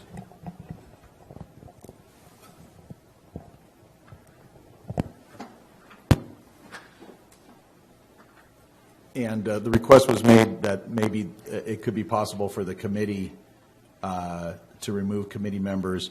There was an objection from the board to that suggestion. I've since received a comment from the public about maybe having some kind of agreement between the board and the committee to remove somebody, or some kind of cooperation in that regard. I can tell you that it seemed the direction I got from the board was that they wanted to keep it that the board removed people from the committee, and there was not any cause language added in there, and that was so that could be done without invoking due process rights or causing other things that would potentially create problems. So we're recommending that the board give your representative, the mayor, approval to approve the Article 5 tomorrow. I recognize that. I should say a couple of things. I also got some comments from the public in conversation today that were not addressed at the workshop, but I think might be worth mentioning tomorrow. One was the bylaws don't provide a regular schedule for the PAC to meet. It just says they'll meet at the direction of the board. Suggestion was made, should they say it was going to be, meet monthly or something like that. I don't know what the board might say about that. They could now meet monthly, obviously, but that may be something for the board to take up tomorrow. Another comment I got was whether or not, or how, if the PAC has to set up a special meeting, how that special meeting might occur. Can the PAC set it up itself, or does it have to go to the board? If the board has to set it up, does the board have to have a special meeting to set the special meeting? I don't know how important that one is, but again, it's probably a good topic for the JPA board to discuss tomorrow, as I'm sure when they're reviewing all of this they'll do. Again, my recommendation is, I think we've gotten to the place where this thing has been really fully vetted by the public. There are a couple little changes and fixes that need to happen, but I would recommend that the City Council authorize the city's representative to accept the changes necessary and then vote to adopt the bylaws tomorrow. I'm sorry, Article 5 to the bylaws tomorrow. One of the things, I'm not sure I want to have the committee be limited to when they can meet by bylaws. The committee should meet as they see fit, or the GSA board. One suggestion I made was maybe the first thing that's sent to the committee is, how often do you guys meet? You know what I mean? That would would they have to change the bylaws if they met? Well, that's right. That's a reason not to have it stated in the bylaws. But it would be good to have that discussed at least. I think the public is interested in talking about that topic. And knowing full well in 6 months this is going to come back to us to see what we need to change, add, make different, whatever, and understand It is not perfect. I've heard members of the public say they want this to be a perfect document. It never will be a perfect document. It'll be the best we can do at the time we have. And I think that as we work through it, we will see where we can make it more perfect or take out something and make it better. So this is an opportunity for us to begin, and I ask for a yes vote on this, but I will take public comment and council comment first. So council? First, I just wanted to say I attended the workshop, and I thought it was very productive the way it was done, and I hope that they do them on all of the major documents and maybe do it earlier on, because I think maybe it would have saved us several iterations if we would have done it. The other thing I was wondering, because I had heard the 6-month thing, but then I thought in the actual document it said an annual review. So It does say, I think that was Supervisor Gleason's request, of annual review. That's what it does say. It does not stop you from changing or reviewing it at any time. Because he asked for that at that meeting, at the 6-month. And we wrote it in as annual so that you're dictating that it must be looked at annually. But that doesn't mean that you can't do it okay. elsewhere. Wallace, did you have any? In the spirit of doing that, the only concern I had is that can we in fact change it? Can we improve it? Is it in fact evolutionary or not really? I mean, sometimes we say it is, but well, not really. I'm operating on the full faith from multiple people, including Mr. Gleason, that this is evolutionary and that we will review it and it is subject to being improved. So with that being the case, and if that in fact is true, then it takes the pressure off of the committee and me personally, I think, and anyone else of being too worried about the exact precision of it right now, if we know we can work on it in the future. So, with that being said, and also I think that at the last meeting, and I said it publicly there, I'll say it again. I think that Mr. Gleason did a 180 turnaround. I think the tone of that meeting was far more positive, far more cooperative than earlier ones that would kind of, dictatorial. It was very cooperative on both sides. I thought it was a very productive meeting. And whereas a lot of the things they said, Mick at the end of the meeting said, listen, we want to incorporate all those things in there that we can legally do. So he was very productive. Now, in the final analysis, some of them got in. There's still 5 or 6 that I know Stan was still hoping would be in. But at this point in time, and I think he, had mailed those in, there's still a few that you might want to submit, Peggy, for their consideration. But at this point, I don't think we should, hold it up or have any firm and fast, other than these are a few other things that, you might want to consider. So I think it has evolved, and the document is better than it was when we started, and so I'm glad for that. Thank you. Mike? Any public comment?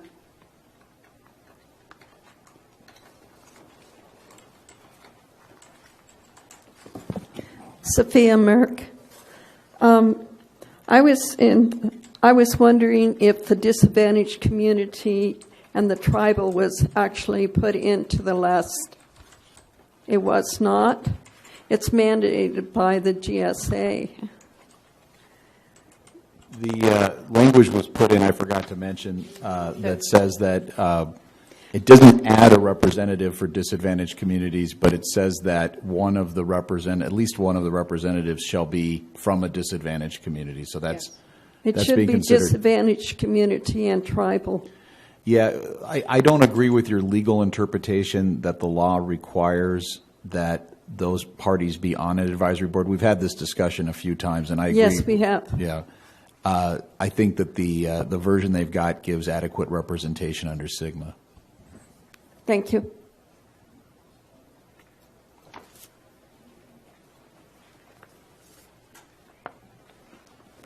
Stan Rotora, good evening again. I had a rather lengthy conversation with Keith while he was driving up here, and he didn't run off the road, I'm assuming, anyway, so it must not have been all that difficult for him. The group of people that I was working with came up with a number of inputs. He and I, that is Keith and I, went over numerous of our inputs, and I think I was satisfied, and I didn't have a chance to talk with everybody that originally put in input. So this is sort of my take on where I think we are. We're down to 4 actual issues or concerns. One of them, I think might have been one that Keith has already mentioned, is that right now the TAC has 2 different chairmen, and obviously it can only have one. And I think we agreed that there was a oversight of not deleting something that should have been deleted. That's correct. That's one of those errors I mentioned at the beginning. Okay, so that will be corrected tomorrow. That will be corrected. Okay. And just for clarity, the proposal for tomorrow will be that the TAC appoints its own chair as requested at the. And that was in the one paragraph. It was just that there was the other one that said just kind of the opposite. So that's good. One of the other things I talked to Keith about was the special meeting. And of course, obviously, if there is going to be a special meeting, it's because it's got to be done quickly. One of the things we discussed was, well, maybe rather than the board approving the special meeting, you could have just the board chairman approve the special meeting, so you didn't have to wait a month to get permission to have a special meeting that you really needed to have last week, that type of thing. Another issue which he kind of hit on, was the fact that there is no requirement for a specified meeting, number of meetings or time. And what it really amounts to is transparency, all right? We need to have meetings in front of the public at some regular basis, minimum. We can have 2 or 3 or 4 a month, but we should have at least 1 a month. Meetings of whom, Stan? Either the PAC or the TAC. Oh, I see. Okay. I thought you were talking about the GSA. Thank you. No, the GSA has already said they can't support more than 1 a month. Right. Even though the city council can do 2 a month, apparently the JPA isn't able to do it. And so as long as we have working TAC and working PAC, we maybe don't need the JPA to meet more than once a month or even twice a month for all I know. But in any event, just so that we've been told that where the public will have input was in the PAC and in the TAC. So therefore, it's important that they do meet, not necessarily specifically on what day, but a minimum of once a month or something like that. And I will bring up those 2 committee issues tomorrow at the JPA. And as Keith said, the other issue on the management, the chairman of the TAC, that's going to be taken care of by Keith. The other issue that remains is the removal of committee members. Now, when I brought that up, I'm pretty sure that there was, if not totally unanimous agreement, certainly a good consensus of the opinion of the audience that it should not be a unilateral decision of the board to remove people. In my opinion,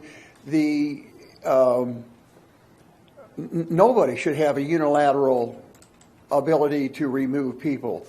If there's somebody on the PAC that the board doesn't like, it may be that I, as a user, I think the guy is actually serving my best interests. So I don't believe that there should be any unilateral removal of anybody on a committee that's supposed to be representing the public. And my feeling is, again, I don't think the board should have that unilateral ability to do that. And I will make sure that I will bring this up tomorrow at the JPA meeting. And I would appreciate some support on all three of those issues that Keith isn't going to handle. Thank you. Thank you, sir. Mr. Porter.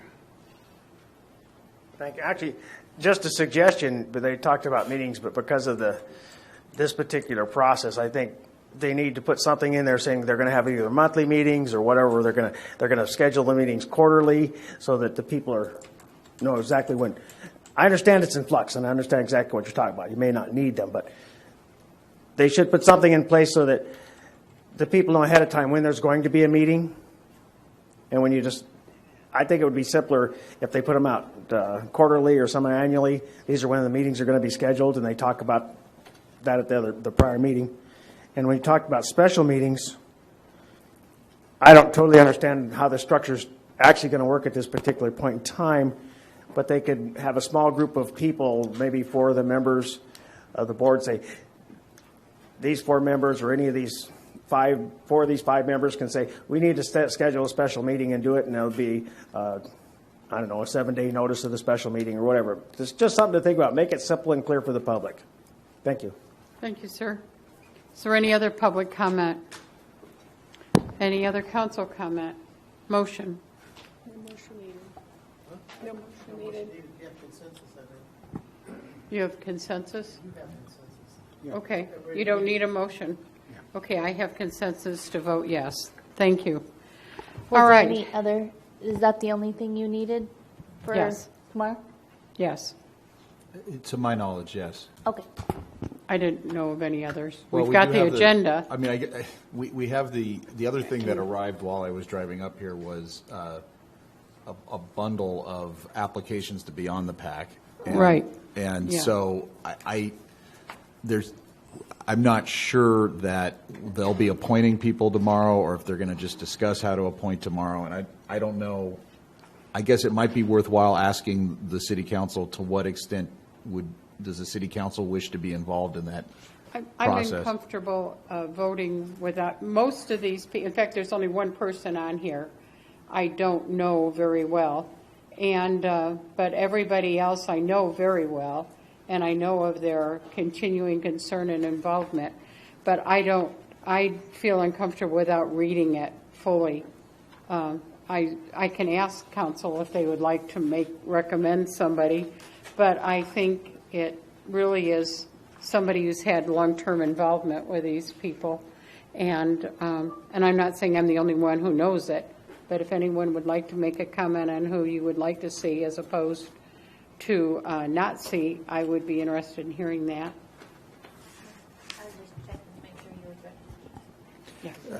So am I correct then that you're giving Peggy direction to act on those if necessary tomorrow?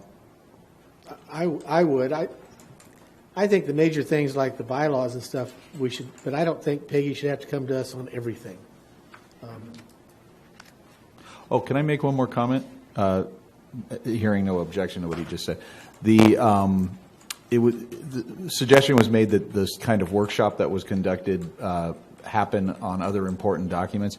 I can tell you that staff was also very pleased with the result of the workshop, and also feels that it would have been wise maybe to do something like that sooner on that topic. And my expectation is that there will be workshops conducted on the important documents going forward, at least as far as staff is concerned. That's something staff, I think, would I like. know the board felt the same way, that there needed to be, when it was, it's not, we don't need to decide when we're going to meet on Tuesday, but important things that changed either the direction or added some impact elsewhere.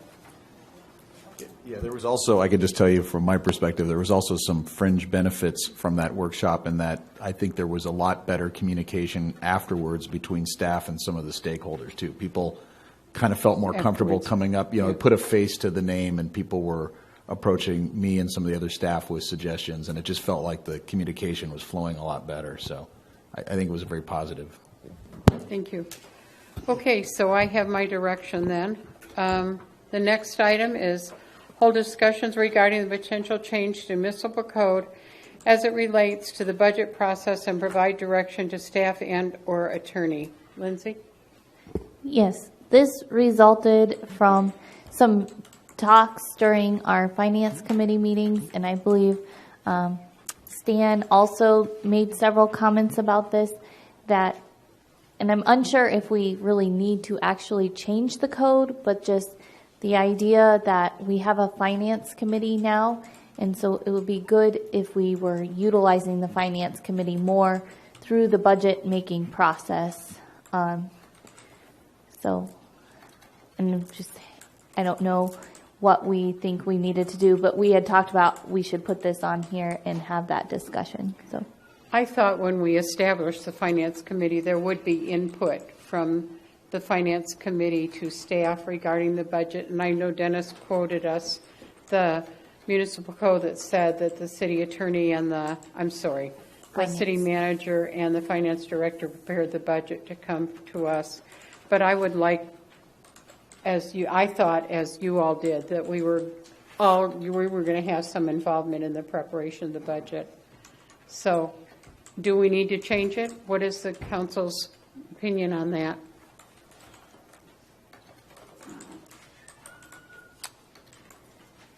Maybe just give direction to staff? Yeah, that's what, I don't know if it's we need to evaluate that or if he needs to evaluate it, but what if we start out by giving direction to staff that we would like to be involved in the budgetary process through the whole thing? Yeah. Doesn't mean that. Is that what your preference, I think, is as well, Mr. Mauer?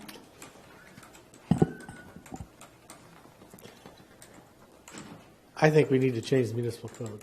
Okay. And I'm not, Keith, right now the municipal code says that the city manager and finance director shall prepare the budget and present it to council. We have a finance committee that we didn't have before, and I would like to see the municipal code say that that they prepare the budget in consultation with the finance committee. Well, I think what I read that language to be is sort of who is the originator, and I think staff has to originate the document, and then once sort of a draft is prepared, you guys would like the opportunity to review it, it sounds like, through maybe some iterations. Well, also being more involved a little bit more in the decision-making process, too. I mean, like I think maybe even we get to see what each department head turns in, because each department head or supervisor or manager, depending on the section, presents their budget, their desires, and all that we end up seeing is the very end product. Right? I guess I hear what you're saying. I guess what I was trying to say is I see this delegation of powers and duties. Oh, sorry. Oh, my fault. I see this section that's quoted in here talks about the delegation of duty to generate the original document, and that still resides, I think, would still reside with the city manager. What I think you're describing is maybe another section, either in the the municipal code or perhaps elsewhere, I don't know, that describes a process for that includes committee involvement at an earlier point in the process, correct? So we could maybe, so what I'm getting at is I don't know if it would be, or I would suggest that this section not be changed, but maybe that a new section be added, if that's the will of the city council. Would you, if it's okay with the rest of the council, would you see if you can come up with some wording to that effect? So who should I be working with on that? You have the finance committee. Lindsay and Mike? Okay. I mean, Councilmember Mauer and Councilmember Stevens. Right. Okay. Thank you. Okay, so we're good. We don't need a motion or anything. Nope. All right. Okay, item number 13, hold discussions and provide direction regarding O'Neill Dynamics contract.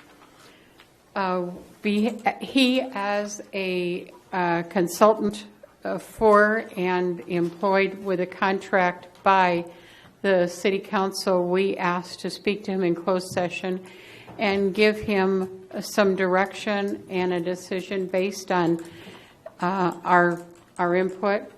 We appreciate all the work he has done. He's done an excellent job. I think he has given us a good start, and we asked for him to prepare a final. We were telling him we weren't going to renew his contract right now, but to give us a final report so that we can present that to the new city manager when he comes in. And we felt it would be better that this consultant not work for the council, but work as part of staff.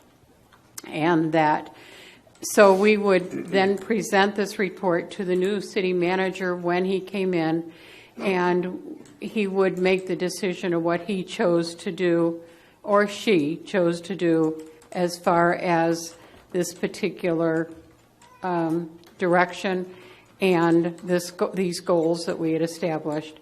Again, we want to commend Justin for a fine job. We knew he was limited because of the limitations we put on him by making him work through us. We recognize that things can be done better in the future. And so that was the direction we got from council. And so we need to make a couple of a decision here tonight. And Keith, you said you would help us address that decision on how we end this contract. Do not renew this contract. I think you want to let Justin talk first, or you want? Yeah, I'm going to, but I want him to know what we're making the recommendation. My understanding is that the city council is generally pleased with the work, but that it feels that it can't afford to continue it at this time, and that the suggestion was made under the contract. It continues until terminated. So the direction was to send the 30-day notice of termination out, and for the contractor to finish certain specified work. And I think the proposal was not to exceed $500 remaining total for the last bit of work. We wanted to give you the opportunity to talk to and respond, if you would, Justin. Certainly. So I do have a question about that, but before I get there, I want to thank this council, and I want to thank you, Mayor, for contending with what is absolutely a Frankenstein contract. None of you were the voting members who brought this contract, and you've all contended with it, and I appreciate it. There has been a tremendous amount of work accomplished, and I want to remind everyone that the intention of special projects back when it came up was to capture work that staff wasn't able to do. And I think we've made good headway in some of those key areas. I was glad to hear broadband come up tonight. That's been a relatively inactive committee, but there are still policy proposals sitting before council or available to council to enact when you're ready, and to take action on those things. As far as retention recruitment, it's gotten to a great place, and one that I think is the natural conclusion of a consultant's job. Now it is the Current Education Collaborative being piloted by the base leadership, college leadership, and Sierra Sands leadership. And that's exactly what we've been aiming for, getting those stakeholders taking that up. And a seat at that table should belong to city staff member. But it should be somebody who can bring something to offer, and that's certainly not me. So I'm glad that we've gotten to a point where I think the work has reached a natural conclusion. There's a tremendous amount of work remaining in public relations, there's no doubt. But what's been clear over the last 4 months of work is that is not a body of work that can really be efficiently accomplished by a consultant not embraced by city management and not embraced by council. And I think the conclusion you have reached tonight is a good one, that to refigure it and put it somewhere where it can be managed and actually receive that content that really needs to drive its presence in the community. But I would really strongly recommend try not to delay. There has been, for everything recorded, there's also chance meetings in the supermarket and any number of other encounters, messages sent, emails sent. You have a community hungry for information, and you have some hot topics that you guys have debated in here, the GSA and the casino chief among them, where there's a lot of fact and opinion being mixed. It's up to you to create that message for the community, and it's up to you to decide amongst yourselves how you're going to lead. So my parting word, I think, would be that there is confusion out there, And a strong public relations strategy is, in my opinion, the way to resolve that. I don't think you guys don't know that, but I just want to put that bug in your ear that the sooner you get to it and the sooner you figure out a process and focus on process, the better off the community will be and their ability to respond and come in here and support initiatives and things like that. But you do have an engagement problem because public relations is not there, because we're driven not by the majority being able to show out for these kind of meetings. Then there's other ways to communicate with them and gather that information. So now, as to the question, there's $113.50 remaining in the budget at the conclusion of April. So the April invoice was approved, and that leaves $113.50 in the budget. There has been things like my presence here tonight, the city org meeting last week. Very, very few things because I took the direction not to do any work until council made a decision about where we wanted to go with it. So there's not a lot, but I think even those small things exceed that $113.50. It's also been requested tonight to do a brief lessons learned, this is what we did kind of report, which really is going to be more a compilation of the monthly reports that have been, along with some of the planning that happened at the beginning. So we mash those things together, and I add a little narrative notes in between. And you've asked that at a cost of $500. Does the $500 include these other items, or are you asking $500 for the report, and I bill, as I usually do, at these other amounts, whether or not they exceed $113.50? Because I'm a little confused about that. I do know when you asked me about the continued work at the org committee, I said don't do any more work because we want to see where we are. I do think you should be paid for the work you have done. And I don't think it's inappropriate to say that we expected you to do it for nothing. Do you know what those dollars are, or can we put a not to exceed to pay you for the work that you've done prior to the org meeting? I don't know what those dollars are because I process at the end of the month. But we're talking about the administrative costs. We're talking about the things that are my top line items, discussions with council, and of course, knowing this meeting was coming, there were various discussions and emails and things like that. I don't expect them to be much. I don't expect them to exceed, well, they certainly, those together, I don't imagine exceeding $500, but I have not looked at it. And I have not looked at how much time I spent in these 2 weeks in May. I know it's not too much because, as I said, I took the instruction and didn't post, didn't participate in meetings and those sort of things. And I did attend the barbecue because that was something in the works, but I did it as a volunteer. Yeah, you had assured me that that's how you would be there as a volunteer. Yeah, so we're only talking about, frankly, the administrative things of figuring out city org, figuring out this meeting, and the communication that was required for that, and then the final billing. Can we give him not to exceed amount? You'd like? Is that fair, council?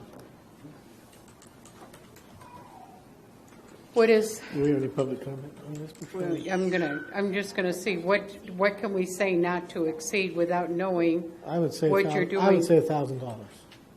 Absolutely will not exceed $1,000. And that includes the 500 for the report. Yeah. Including the report, that's easy. Okay. Yeah. Not to exceed $1,000 should be no problem at all. All right. Public comment.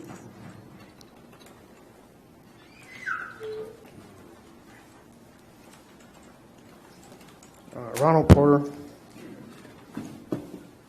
I understand this is basically addressing what his costs have been. I personally see this as nothing but a total waste of taxpayer money. He wants to say, we have to have these little things where the people can pull their little phones out and make it so easy for them so they can find the restroom. You know, they have to grow up and be adults and learn how to do their research, learn how to pay attention. I don't want to hold their little handies. They can do it just like the rest of us do. It sounds fun to have all these fancy new computer tricks, and I really do understand. I used to be in charge of a state-of-the-art computer lab. But the point here is we have better things to spend money on. And if they're really interested, they're going to go out and find the answers. If they want to participate in their government, they know how to do it. We don't need to waste money trying to do this. Well, We're sir, already we've short already of money. canceled the contract. Pardon? Not yet, but we're going to. Well, the contract will be over soon, and it might as well be addressed right now. There's no reason to have it. We're not taking this anywhere other than trying to make it easy and get people to participate when they should be concerned about their own government already. It's not going to do anything. It's just a touchy-feely waste of money. Thank you. Thank you. Sir. Hi there. Hi there, Hi. Scott Miller. Justin, great job. I polar opposite of what the gentleman just said. Justin hit the nail right on the head. The community is hungry for information, and you've done a great job of getting information out. I've sent you several instant messages, and you've been able to respond right away. I realize the contract's already been canceled, but I would echo what Justin just said. I would suggest that we put something in play more soon than late. Again, as Justin said a moment ago, there are a lot of things on the table now, things that are coming up, and people like to have information. Yes, they can look it up by themselves without having their hands held. However, in this day and age, people like to have information, like to have it quickly. And having a source and a resource to do that is something council should be looking at immediately. Again, Justin, great job. Thank you, Scott. Okay, is there any other council comment? Any other public comment? All right, a motion? You going to guide me on this? You want to listen to my motion and see if I got it all right? My understanding is that the desire of the city council is to direct the city manager to send notice of termination of the agreement pursuant to the terms of the agreement. All right, I guess it'll come from me, and that instruction also provide an additional Not to exceed $1,000. We have a resolution in the packet, and we can just add the not to exceed amount to the resolution and approve that resolution. I don't think it includes the report, though. No, ma'am. I put a resolution in there to potentially increase his budget. Do we need to pass both resolutions? There is not a resolution to cancel his contract. You don't need that. You just need the 30 days in writing. So we could just use this resolution and add the not to exceed on that budget line item. That'll give finance the direction to put the money in there.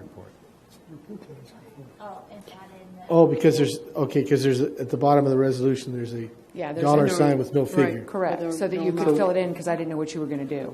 So I move approval of this resolution Well, with a not to exceed $1,000. With the addition of the final report. right, it doesn't list off a final report as a task item. Let's see. It may not list it as a task item, but isn't it already included in the task order? You're just giving additional clarity or direction to the task order of public relations that you want to close out? Yeah, I guess for? you could approve the resolution with a minute order directing the city attorney to give notice of termination and further directing, as they have in the past, you to prepare a final report. Okay. So By voting for that, we're not voting for an additional $8,000 or whatever that says. I don't have a copy of it right here. It doesn't have an It amount doesn't in it. have Well, an No, there's no, it's an additional, I think the motion was an additional $1,000. $1,000. Not to exceed. Not to exceed. Not to $1,000. exceed and up to 1,000. Okay. Apparently will be much less than 1,000. I don't anticipate going over 1,000, and I understand that also includes the report that we discussed, correct? That's correct. Yeah, I won't go over that.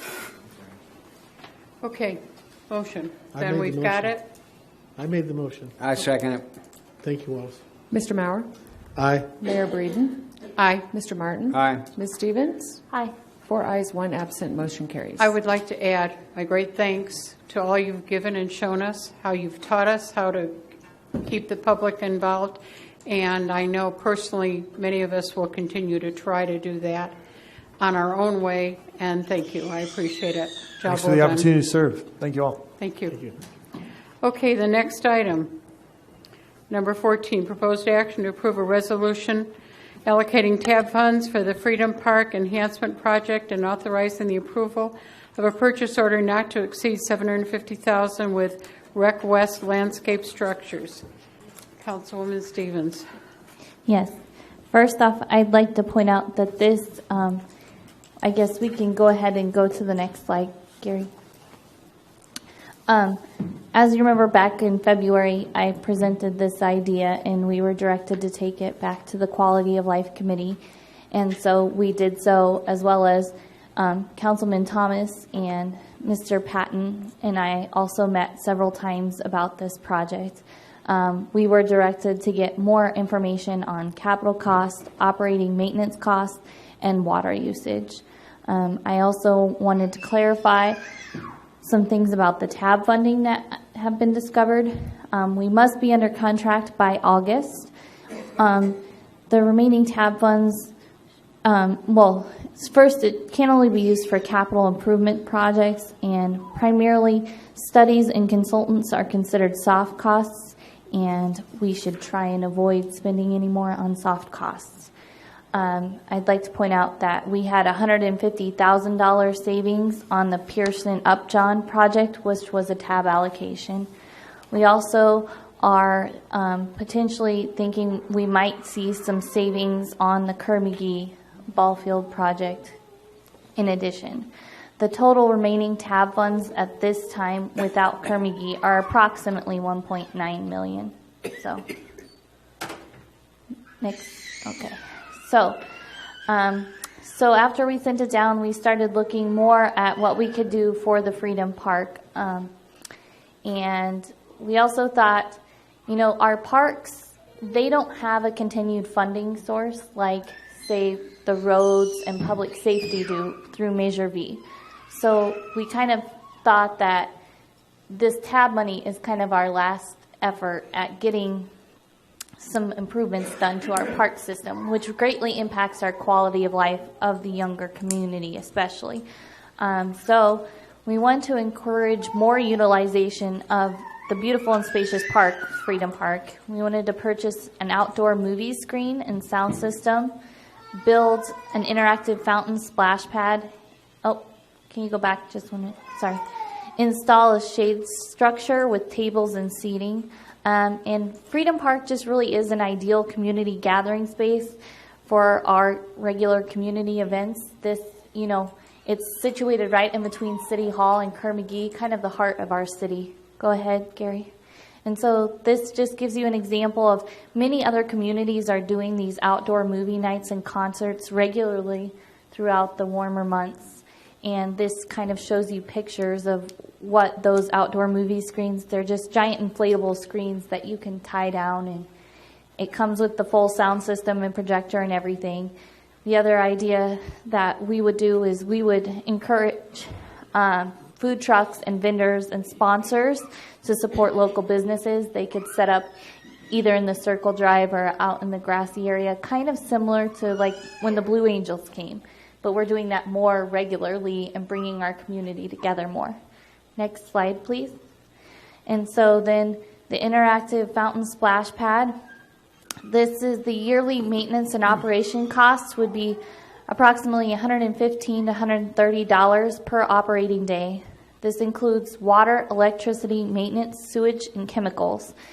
And this is our costs. They actually got our water rates, our maintenance worker rates, our electricity rates. So that is our actual cost, not.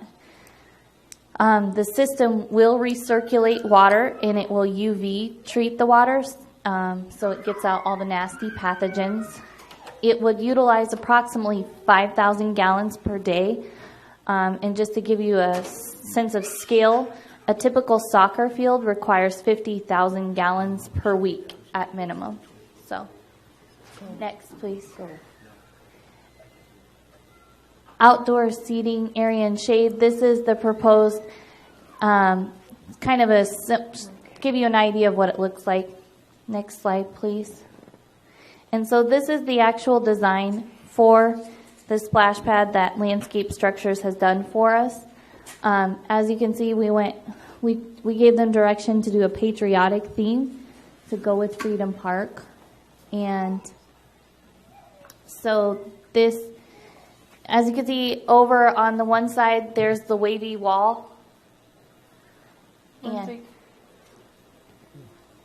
All right, never mind. Yeah. Thank you. There's a Sorry. wavy wall with a tot area, and so that's for the smaller children to kind of be offset from the bigger play area.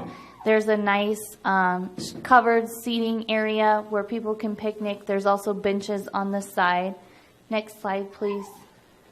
This gives you an idea of where it would be located. It's set just off of the Kerr-McGee parking lot along the sidewalk there. It's a 50 by 95 foot pad, and the functional capacity is about 150 to 200 people.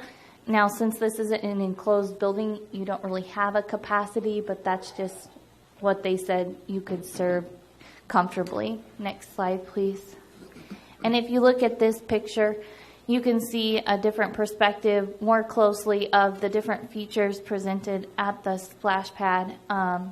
The one element, you can see there's like a little white bird. That would actually be a bald eagle up there. So, and this, I just wanted to point out also, since we were talking about Facebook, after the last meeting, when we did the Pearson Upjohn Park project, I posted renderings on Facebook of that, and in 24 hours I had 10,000 hits and nearly 200 engagements and almost 70 comments and shares. And so that means that there was even, when they share it, there was comments on their show posts that I wouldn't have seen and likes.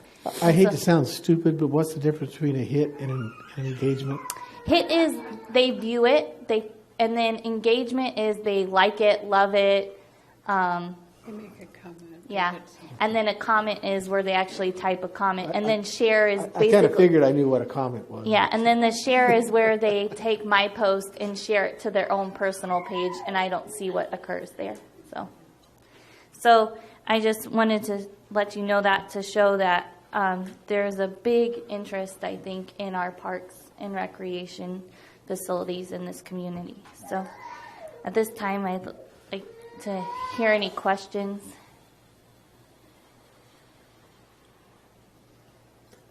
I see there's some from the public. Is there any public comment on this? I'm not personally crazy about the idea, but my wife has wanted a splash pad for 2 years. So.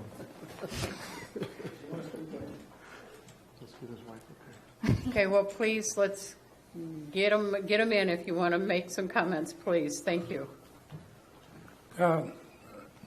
Dave Matthews. First of all, I found a typo in some of your supporting material in the back. I don't know what the page number is. It didn't print out, but it's the sheet where it lists the purpose and it gives a summary, and then down at the bottom it says suggested action. In the suggested action box, it says $750. I think that should be $750,000. Staff report. Yeah. Well, we're trying to sell it, Dave. Well, I was going to say, if he can get that for $750, we're That's exceeds Say not to exceed $750,000. Yeah. Oh, it says 700. Now, at the Parks, actually, what was it? Quality of Life Committee meeting. No, actually, it was the last council meeting, I think. I suggested that we look at the Penny Pool as a location. I haven't heard. Yeah, I talked to you about that after the one of the meetings. It was going to be more expensive to fill in the pool and utilize that, and as well as we are not abandoning Penny Pool for sure yet, so we are looking at what we can do with Penny Pool as far as revitalizing it. So. All right. Well, the you mentioned something. I think was 5,000 gallons a day. I was just curious. Do we have numbers on what the Penny Pool used per day from the past records? Yeah, we do have those numbers. I don't have them in front of me, obviously, but we have I'm sorry, I can't hear. We do have the numbers, Dave, but not in front of me. We do have those numbers, yes. Okay. Are they comparable? Do you have any idea? No. It would guess. be, I know they said a pool uses more than a splash pad does because the splash pad recirculates the water and the pool has a large surface area for evaporation and there's no standing water at the splash pad. But usually the pool doesn't have fountains that are splashing into the air. And I can't believe the evaporation rate isn't more when you're spraying water, and I know it is. When you're spraying water in the air than it is just sitting in a pond. So, you know, They had done I'm studies. just curious because I have no Right. idea.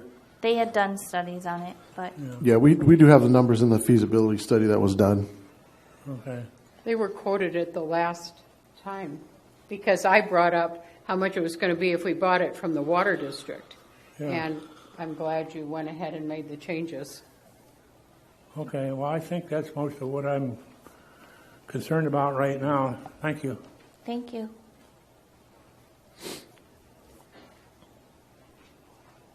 Ronald Porter. One thing I do have to bring up right off the bat is the operating cost of $130 a day is not even close to being accurate. That's only for the maintenance of the facility. It doesn't include any people having to watch over it, having safety people there. It doesn't include any of that. It doesn't include the cost of cleaning the facility. One thing that you're not talking about, and these people are selling you something. Never believe what a salesman tells you. This is going to be an outdoor facility. Yes, they're going to clean it without chemicals for the most part. But in order to clean the surfaces, you're going to have chlorine out there on those surfaces for bacteria. You're also creating great liability with this of slip and falls and damage and danger. It's not going to be fenced, so you might have vandalism problems at night and watching kids. It might be a problem there as well. And I can tell you without question, the evaporation is much greater here than it is on a swimming pool. Whatever they're telling you cannot possibly be accurate. I don't approve of this because I don't think it's a good spending of taxpayer dollars. I would like to see a much greater breakdown of how you want to spend them. If we want to spend them on quality life, then let's move them to quality life and let's see what we can spend them on. It's my tax dollars. I'm getting no quality life out of it. The people I've talked to are getting no quality life out of it. We have to have something for the children. You know, I really don't know how I managed to survive out here when we didn't have a splash pond and a swimming pool that was public. It's not our job to entertain the children. If we want to do something with public for quality of life, then let's sit back and say we have this money, let's spend it, but let's look at how we're spending it. And this isn't giving the public a choice of how to spend it as far as I'm concerned. It's for a selective few. It's just like the swimming pool. I've always approved of the swimming pool because it does one thing, and it's very, very important for every society, and that's a swimming pool where we can teach our children to swim. I don't want to see any child ever grow up that doesn't know how to swim. It's a very scary situation. But in this case, I just don't see this as a proper expenditure of money. And before we move any further, I want to see a real breakdown on what the costs are. Because whatever this salesperson is telling you, I'm not buying in. Thank you. Thank you. Hi there, Scott Miller. Did we come up with a solution for the changing area, or are we still talking about using City Hall? Not City Hall. This would be, it's within the required allotment of the Kerr-McGee bathrooms. So it would still be going into another building over there? Yes. And I guess a sidebar question, the bald eagle, is it there as just hanging out there, or tell me we don't have water shooting out or anything like that? Is he just there as a statue? I think it's sitting on top of it's perched on that bar that shoots out the water, if that makes sense. So is there water shooting out of the bald eagle? I do not know about that. Can we say absolutely let's not make that happen? That would be offensive. Yeah, I don't think there would be. I think it's just a solid, if you can see, it looks like it's just like a solid You want it statue. shooting at that thing, it'll shoot at that. No, I don't want it shooting Oh, at you it. don't want it to shoot? Then it won't shoot No, at it. I don't think. I don't think that's even. I mean, to me, it seems like what they're proposing is it's like a solid. That's fine. Thing. I just had this mental image of water coming out of its head, and I would be offended. No, it's coming out of the perch it's sitting on. Okay. So, None of the drawings had water coming out of the Yeah. bald eagle. Oh, okay. Got it. Okay, so again, just recapping, so we'd be using the Kier McGee bathrooms? yes. Okay, thank you.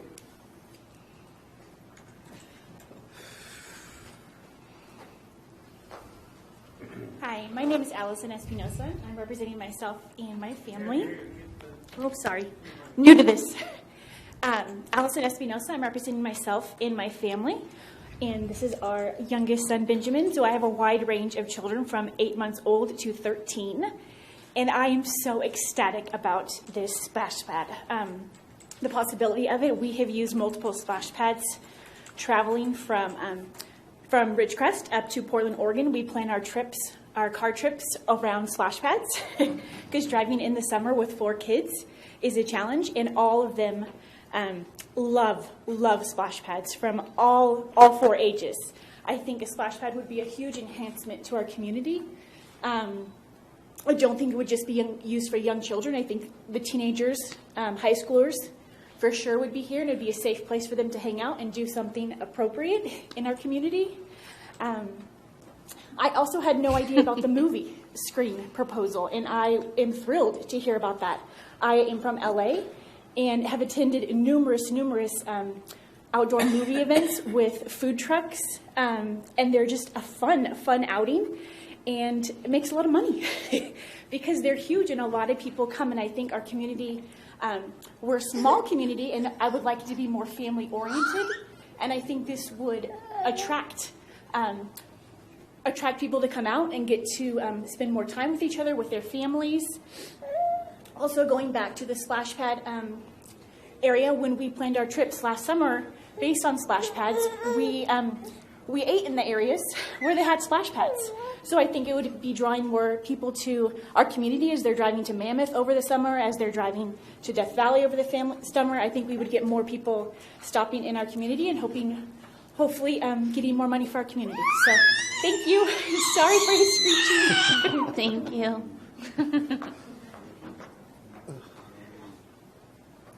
Hi, Sean King. I'm very much in favor of this. I think it's a wonderful idea. I think it's a great quality of life improvement for the city, for kids to be able to pull down during the summer, community gatherings. It's a lot of the things that Allison mentioned, that you can, whether your kids or grandkids are playing, you're watching a movie, or you're talking with your friends, eating dinner.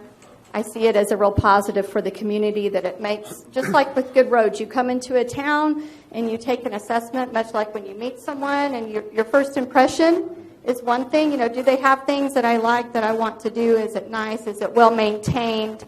And you see these at modern malls and places where people like to go. So I think the first impression is a good one for the city, but I also think that would help retain people and make people want to live here and stay here because there's something nice to do. Thank you. Thank you. I promise I'll be fast.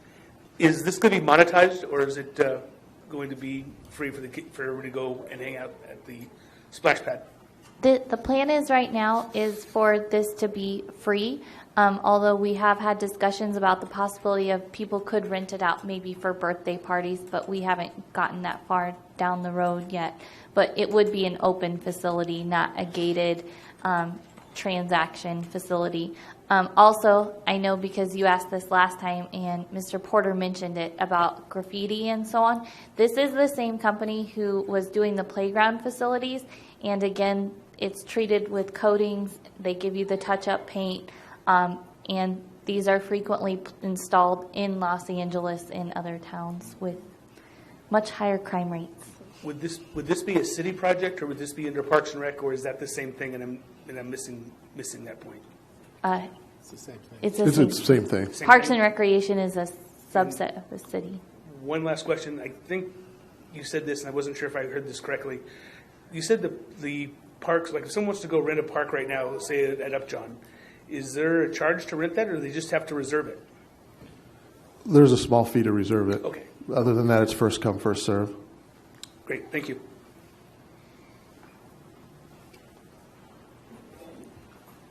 Hello, Philip Cash. Thank you very much for bringing this quality of life project before us. I'm really glad to see that the city's working so hard and quite quickly on such a nice project. The TAB funds here are $750,000. How you say this is for general quality of life stuff? How much of it would go to, percentage-wise, would go to this park? The water park specifically. Oh, the water park Or specifically. splash pad, excuse me. I don't have it. I don't have the breakout of the splash pad versus the seating area and the. I know the movie screen is around 10 to 15,000, but for the seating area and shade structures versus the splash pad, I don't have that final breakdown yet. Okay. And it's not to exceed 750,000.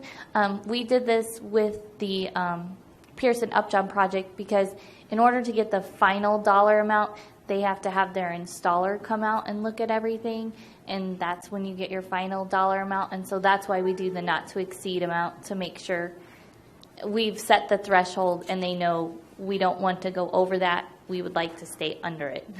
Right. I'd like to echo what others have said here about the how nice this would be for community traffic as well. I think in 50 miles in either direction, you won't find anything even close to similar to this. This would be a nice little oasis of sorts. One of the thoughts I had was, has there been any push out to a private sector entity to build something similar in the town and perhaps incentives offered? The EDC This is is to working on something similar to that, and it is a private organization, and it is a competitive and a recreational pool facility up by the park, Kerr-McGee Park, not Kerr-McGee, Kern County Park. And so, but it's not in conjunction with, but it is another project. Yeah. That's a major project. It's probably several years, if not, 5 years or more away. That's a big project. Oh. It's an aquatics complex. It's a complex. And That's what I was reading about. I forgot to mention this too.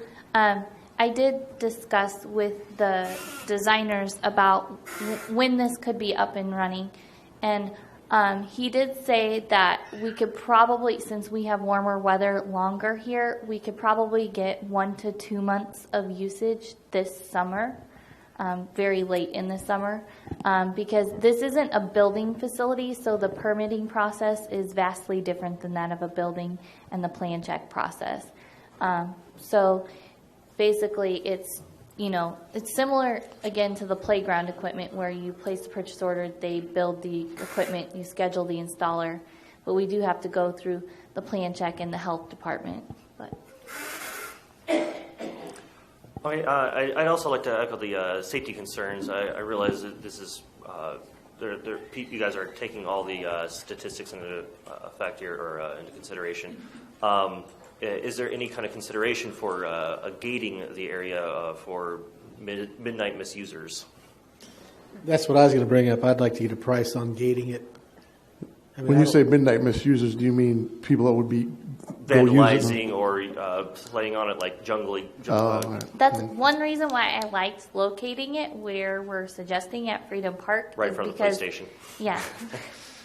We do have a police presence 24/7. So, and I think they often drive around this facility regularly through the day and night. So, and they keep an eye on the park because they have people who walk through it a lot and rest on the benches. Thank you.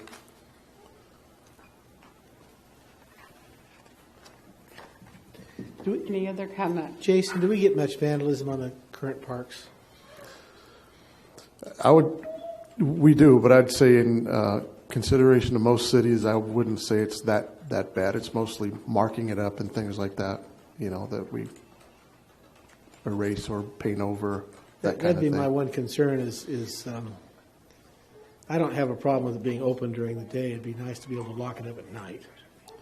Yeah, it'd be hard to lock it up as it sits. We'd have to put a fence around it. Yeah, you couldn't lock it up there, no. Yeah, does vandalism exist in our parks? Absolutely, but there's no way to prevent that. as a whole. Jason, would you comment on this? What is your opinion of it? My opinion on what, sir? On what she's proposing. In what way? As in how it's going to affect my department, or just do I like the project? Do you like the project? It's a beautiful project. Absolutely. Yeah, it's a beautiful project. You think it'd be beneficial for the town? I think anything we can add to quality of life is beneficial to the town. Absolutely. Let's take your other question. How is it going to affect your department? And I think I have to agree with Mr. Porter. I think it's going to cost more in maintenance than what we. Well, we supplied the numbers, so as far as our maintenance staff is concerned, it's about an hour of staff time a day, maybe 2 hours on the weekends. Are we going to have any supervision there? Do most splash pads have? They do not have supervision. Yeah, I've researched do not have 20. During the open hours, don't have supervision or someone out there manning it while it's open. If you gate it and charge, then you have to pay for workers, but. I was saying maybe gate it, but I wasn't suggesting Yeah. charging. Okay. At least not this time. But I guess it's no more chance of vandalism than the other parks, which we're going to have brand new equipment at. So. I mean, I just heard someone say in the audience, maybe add some cameras to the project and post that it's being monitored. And all parks in Ridgecrest are closed at 10 o'clock, is that right? Right. From 10 to 6? Yeah. Yes, sir. It comes down to the council if how you want to spend the money. If that's a priority, then yeah, let's do it. If not, then we spend the money somewhere else. But do I like the project? I mean, if you look at it, it's a beautiful project, well put together, well thought out. I know my staff and Lindsay both put a lot of time into researching it and trying to bring you something that would be beneficial to the community. What is your feeling about the people needing to use the restrooms in the Kerr McGee Center? Not the ideal, but it's cheaper. That's a different animal. The other alternative is you build restrooms outside. I mean, is it ideal to have wet people walking down the hallway while there's a wedding reception going on? No, but they can be mitigated, I think.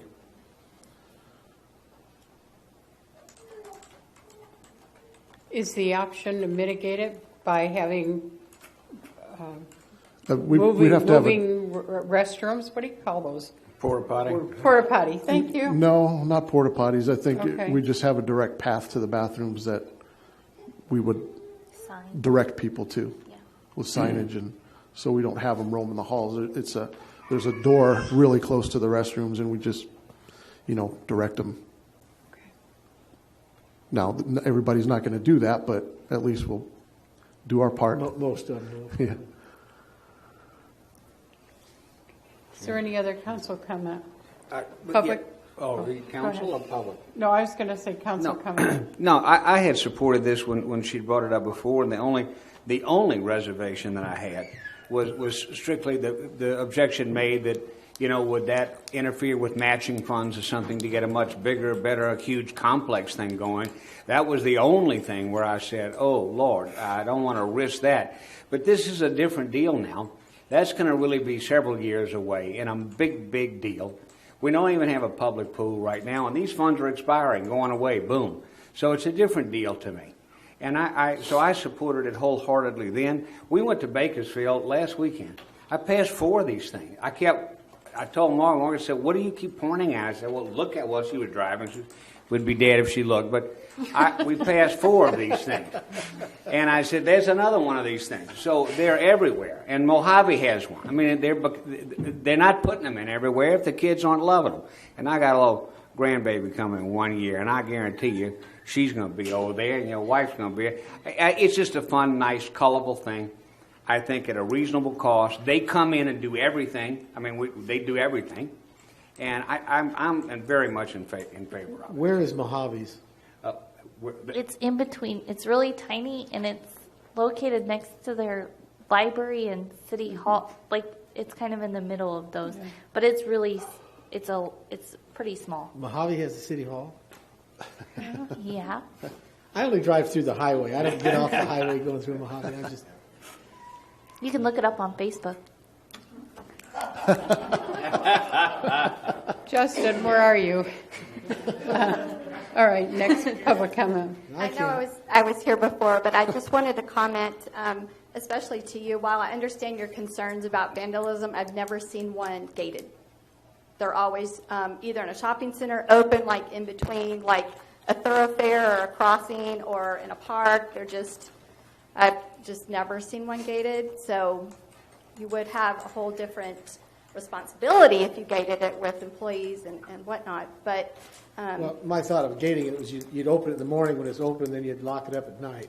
right. And while I understand that, I've just never seen it. So that's non-scientific information and data, anecdotal, just observationally, but just a food for thought.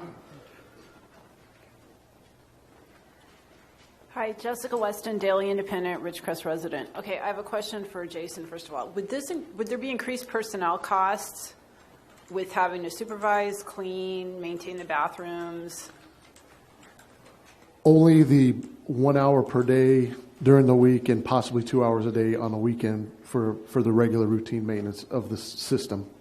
Okay, so you don't think it would significantly add to the routine maintenance that's required? No. Okay, the second question is, would these movies be at night? Yes. So would the restrooms would be open and people would be in the community center at night?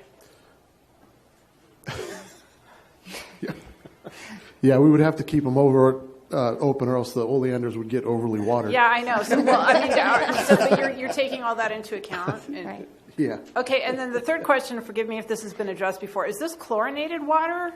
Yes, it's fully chlorinated and UV system, the ultraviolet system, because they found the chemicals weren't getting, if kids utilize the restroom, not in the restroom. Right. Yeah, that's the concern. They did in other communities have a problem with them getting some sicknesses, and so the UV system remedies that. So any new system that's going in has the UV system because it annihilates all the bacterias and grossness. Is it temperature controlled also? I mean, is it cool, or I'm not familiar with them. It's like a giant underground storage tank that recycles the water. No, I mean when the water comes out, is it cool or is it heated? It probably depends on the ground temperature. I mean, I don't think they heat it. Okay. No, I don't think there's a heater in the system, but we have a natural heater here in Ridgecrest. Yeah, I know. Yeah. I'm just completely unfamiliar with it. Okay, thank you. Yeah.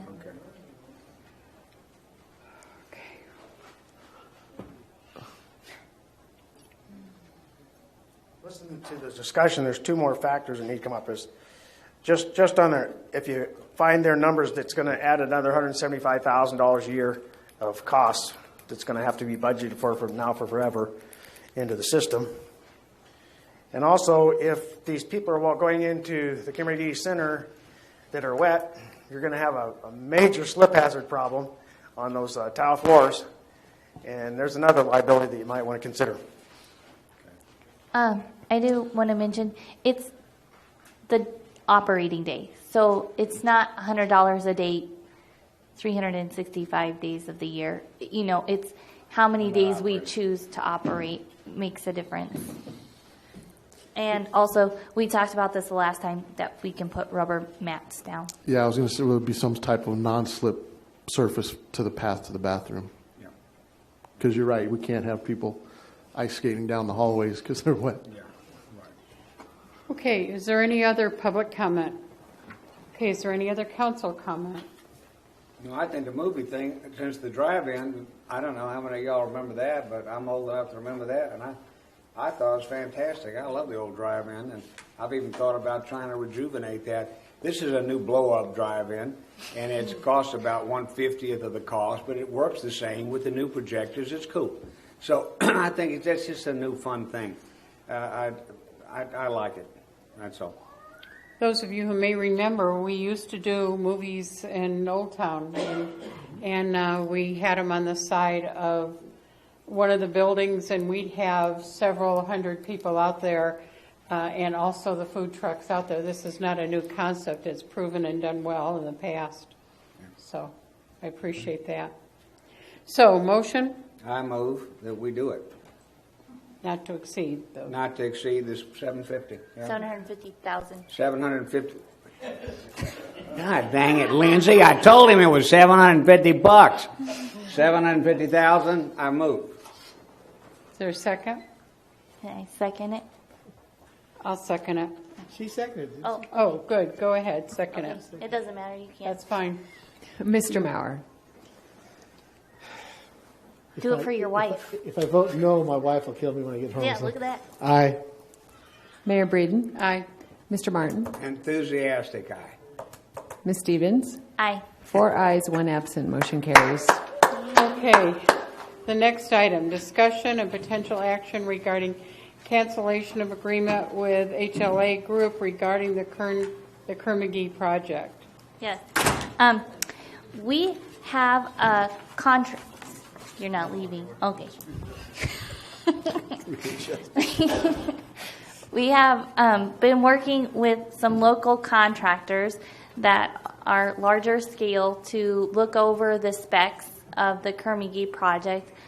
We've talked about this a few weeks ago, that we are going to maximize using purchasing contracts for lighting, bleachers. There's like these what are they called? Windscreens. Fencing windscreens. That attach to the fencing, the players' areas and score tables and things like that. Sorry, you can tell Player areas. I frequent the baseball field. So, so then the only other things left are the sod and irrigation, the fencing, and the concrete work. So those things cannot be done through a purchasing contract. So we are looking at having, we will have to rebid the project. Had discussions with the lawyers. So we would rebid the project, and we've been talking to local contractors, and we have gotten interest from them in partnering with us and bidding on the project. So, and several of them have said that they believe fully that we can do it for under the budgeted amount. Unfortunately, one of those contractors wasn't able to come tonight and could come the next meeting, but we wanted to go ahead and have the discussion now on this. This action item is actually to cancel the HLA contract, because what they were hired for was bidding the project as they scoped it with the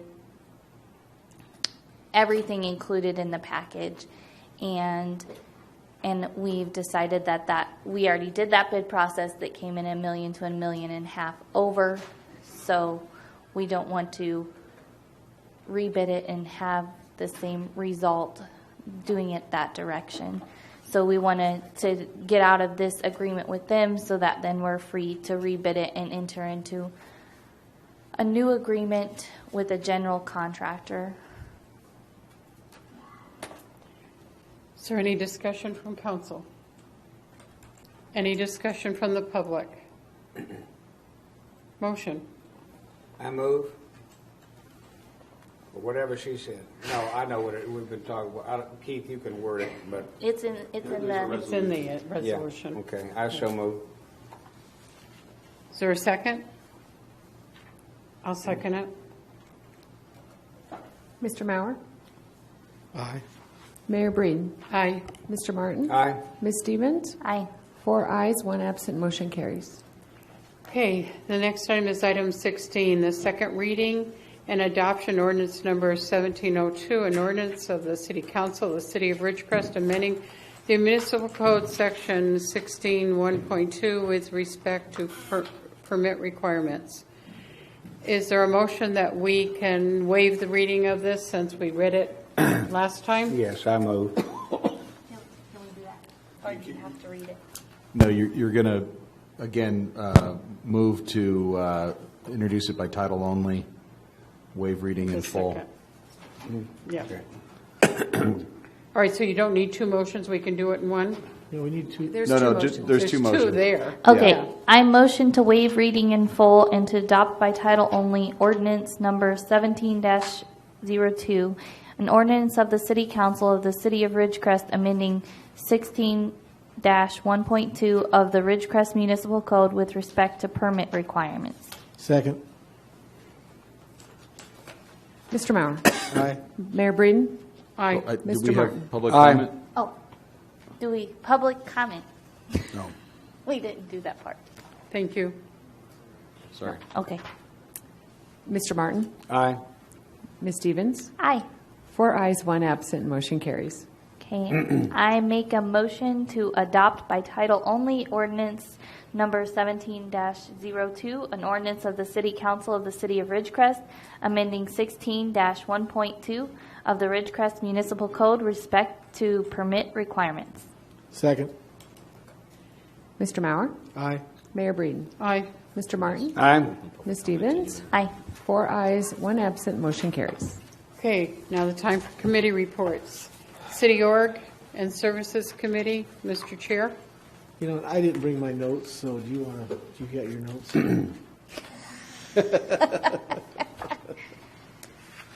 No? Just talked about O'Neill. We did. We talked about the O'Neill Justin's contract. We talked about making changes in some of the rules under which we operate. We That's right. brought them back to the committee. The committee made the changes, and we're sending them to council for his approval. And then we'll come back to this city council here. That was about all we did. was That's those what we two. did. It took all night to do that. Sorry about that. Yep, we did good. Okay, Finance Committee, Didn't meet. Infrastructure Committee, Mr. Chair. Next Thursday, week from tomorrow. Parks and Rec and Quality of Life. We meet the first Tuesday of every month. And we voted on everything they've done, so. Okay. Youth Advisory, the second Wednesday of each month. I think they just met, but Okay. yes. Okay, the Action Committee, that will meet biannually in September and March. Ridgecrest Area Visitors and Convention Bureau. Wallace, did you attend that meeting today? No, I didn't know. Okay, Eddie is out of town, so we will have a report at the next meeting. It's not until the first Wednesday. Right. Okay. The first Wednesday of the month. So they gave it last week. That's right, thank you. No. Okay, Economic Development Committee. We met last week. We had two presentations from Cosma and Buxton Analytics. They're both economic development companies that help with recruiting businesses into town. And we are going to the ICSC convention in Las Vegas on Sunday, where we will go meet with retailers, the site selectors, and try and get some interest in Ridgecrest. Okay. All right, other committees, boards, or commissions? Mike? I have Kern Cog tomorrow. Okay. I had East Kern Air Pollution Control District. There wasn't, we approved a budget, and we have moved the monitoring facility to the Water District, and that's where we are with that. There was other items, but we're not locally related. Okay. Other boards and commissions? Either one of you? Okay. City Manager's report. Madam Mayor and members of the council, just two items, two things. One is regarding the our MSA committee that we, the implementation committee. There was still one seat vacant. We had extended an offer to the Navy, and because of their the rules and regulations, they can't. They intend to fully participate on the committee, but they actually can't have an official capacity. So that still leaves us with one seat to fill. And I was seeking any kind of recommendations of the council, but I did want to note that the Board of Realtors has requested considerations for them to have a representative on the board. But with that, though, I would entertain any suggestions or recommendations the council may have for me to extend an invitation to fill that third seat. I think we should. And we did.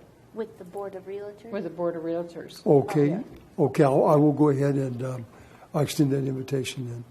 And then the second thing I had was Our city engineer had applied for a particular grant. It's a Systemic Safety Analysis Report Program, SARP, and we did receive a letter congratulating Mr. Culp for that. We, in fact, will receive a $75,000 for project cost.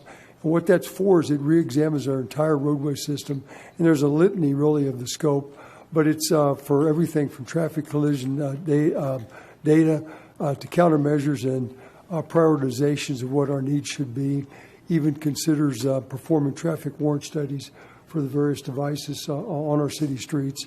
It's a citywide type program, and it can be used in association with developing the information we need when we submit for HSIP funding, such as various traffic signals.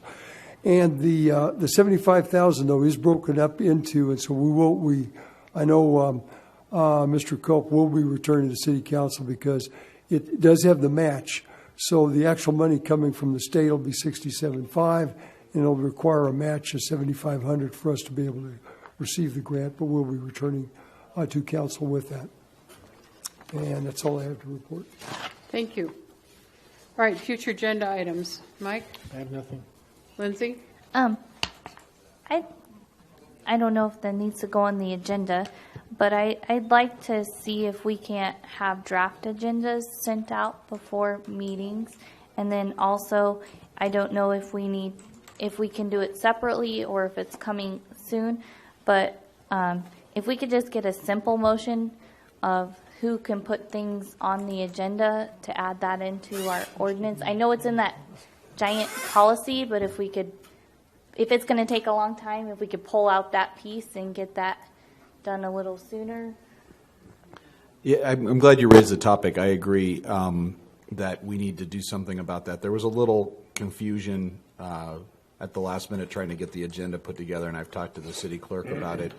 It would be helpful if it's possible to get that policy moved forward and back to the city council. That would be useful. If not, then we can carve out an expedited how to get things on the agenda policy too separately if you'd like.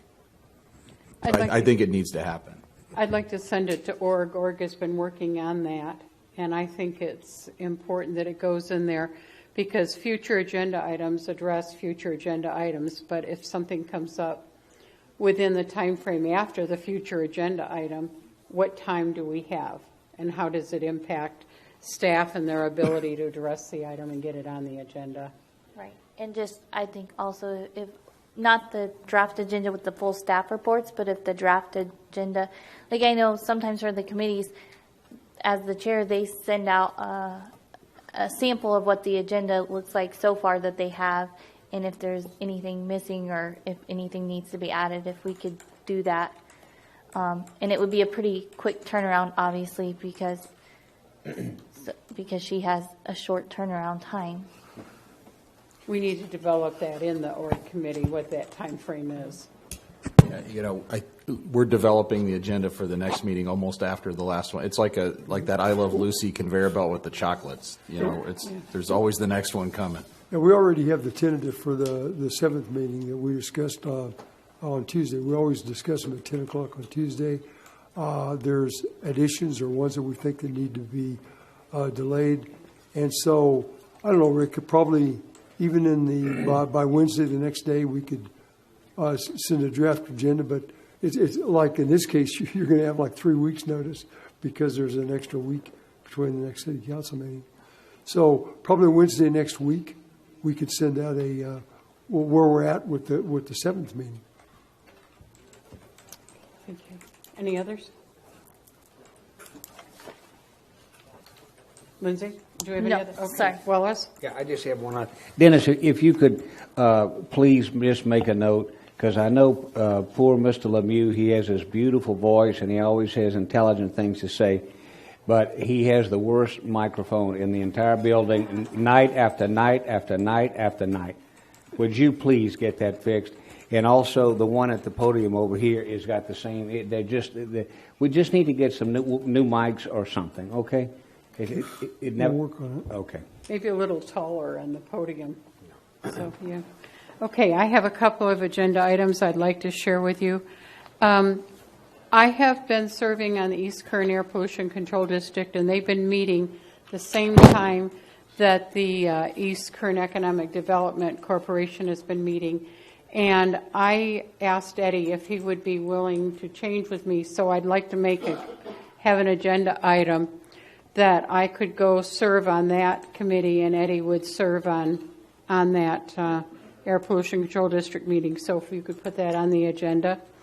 Also, the Kern EDC on June 14th is having a dinner, and Jim Suver has been our representative on that board for quite some time. Jim is unable to continue to serve. I have asked one person who is looking at it, and he would like to serve. He wants to make sure that he can do the job well and has sufficient time to do it and be representative of this community on that board. And so he is going to attend that meeting with me over in Bakersfield. I believe Mr. Parsons is going, and I want him to be able to meet some of those people over there. So I would like to make that appointment at our next meeting, next agenda item for the Kern EDC. And I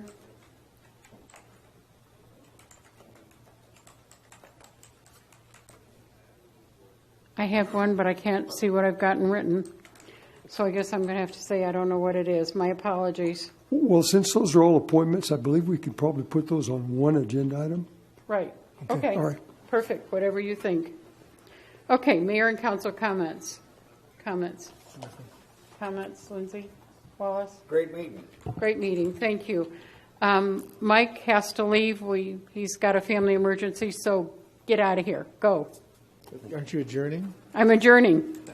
Go. Thank you. Thank you.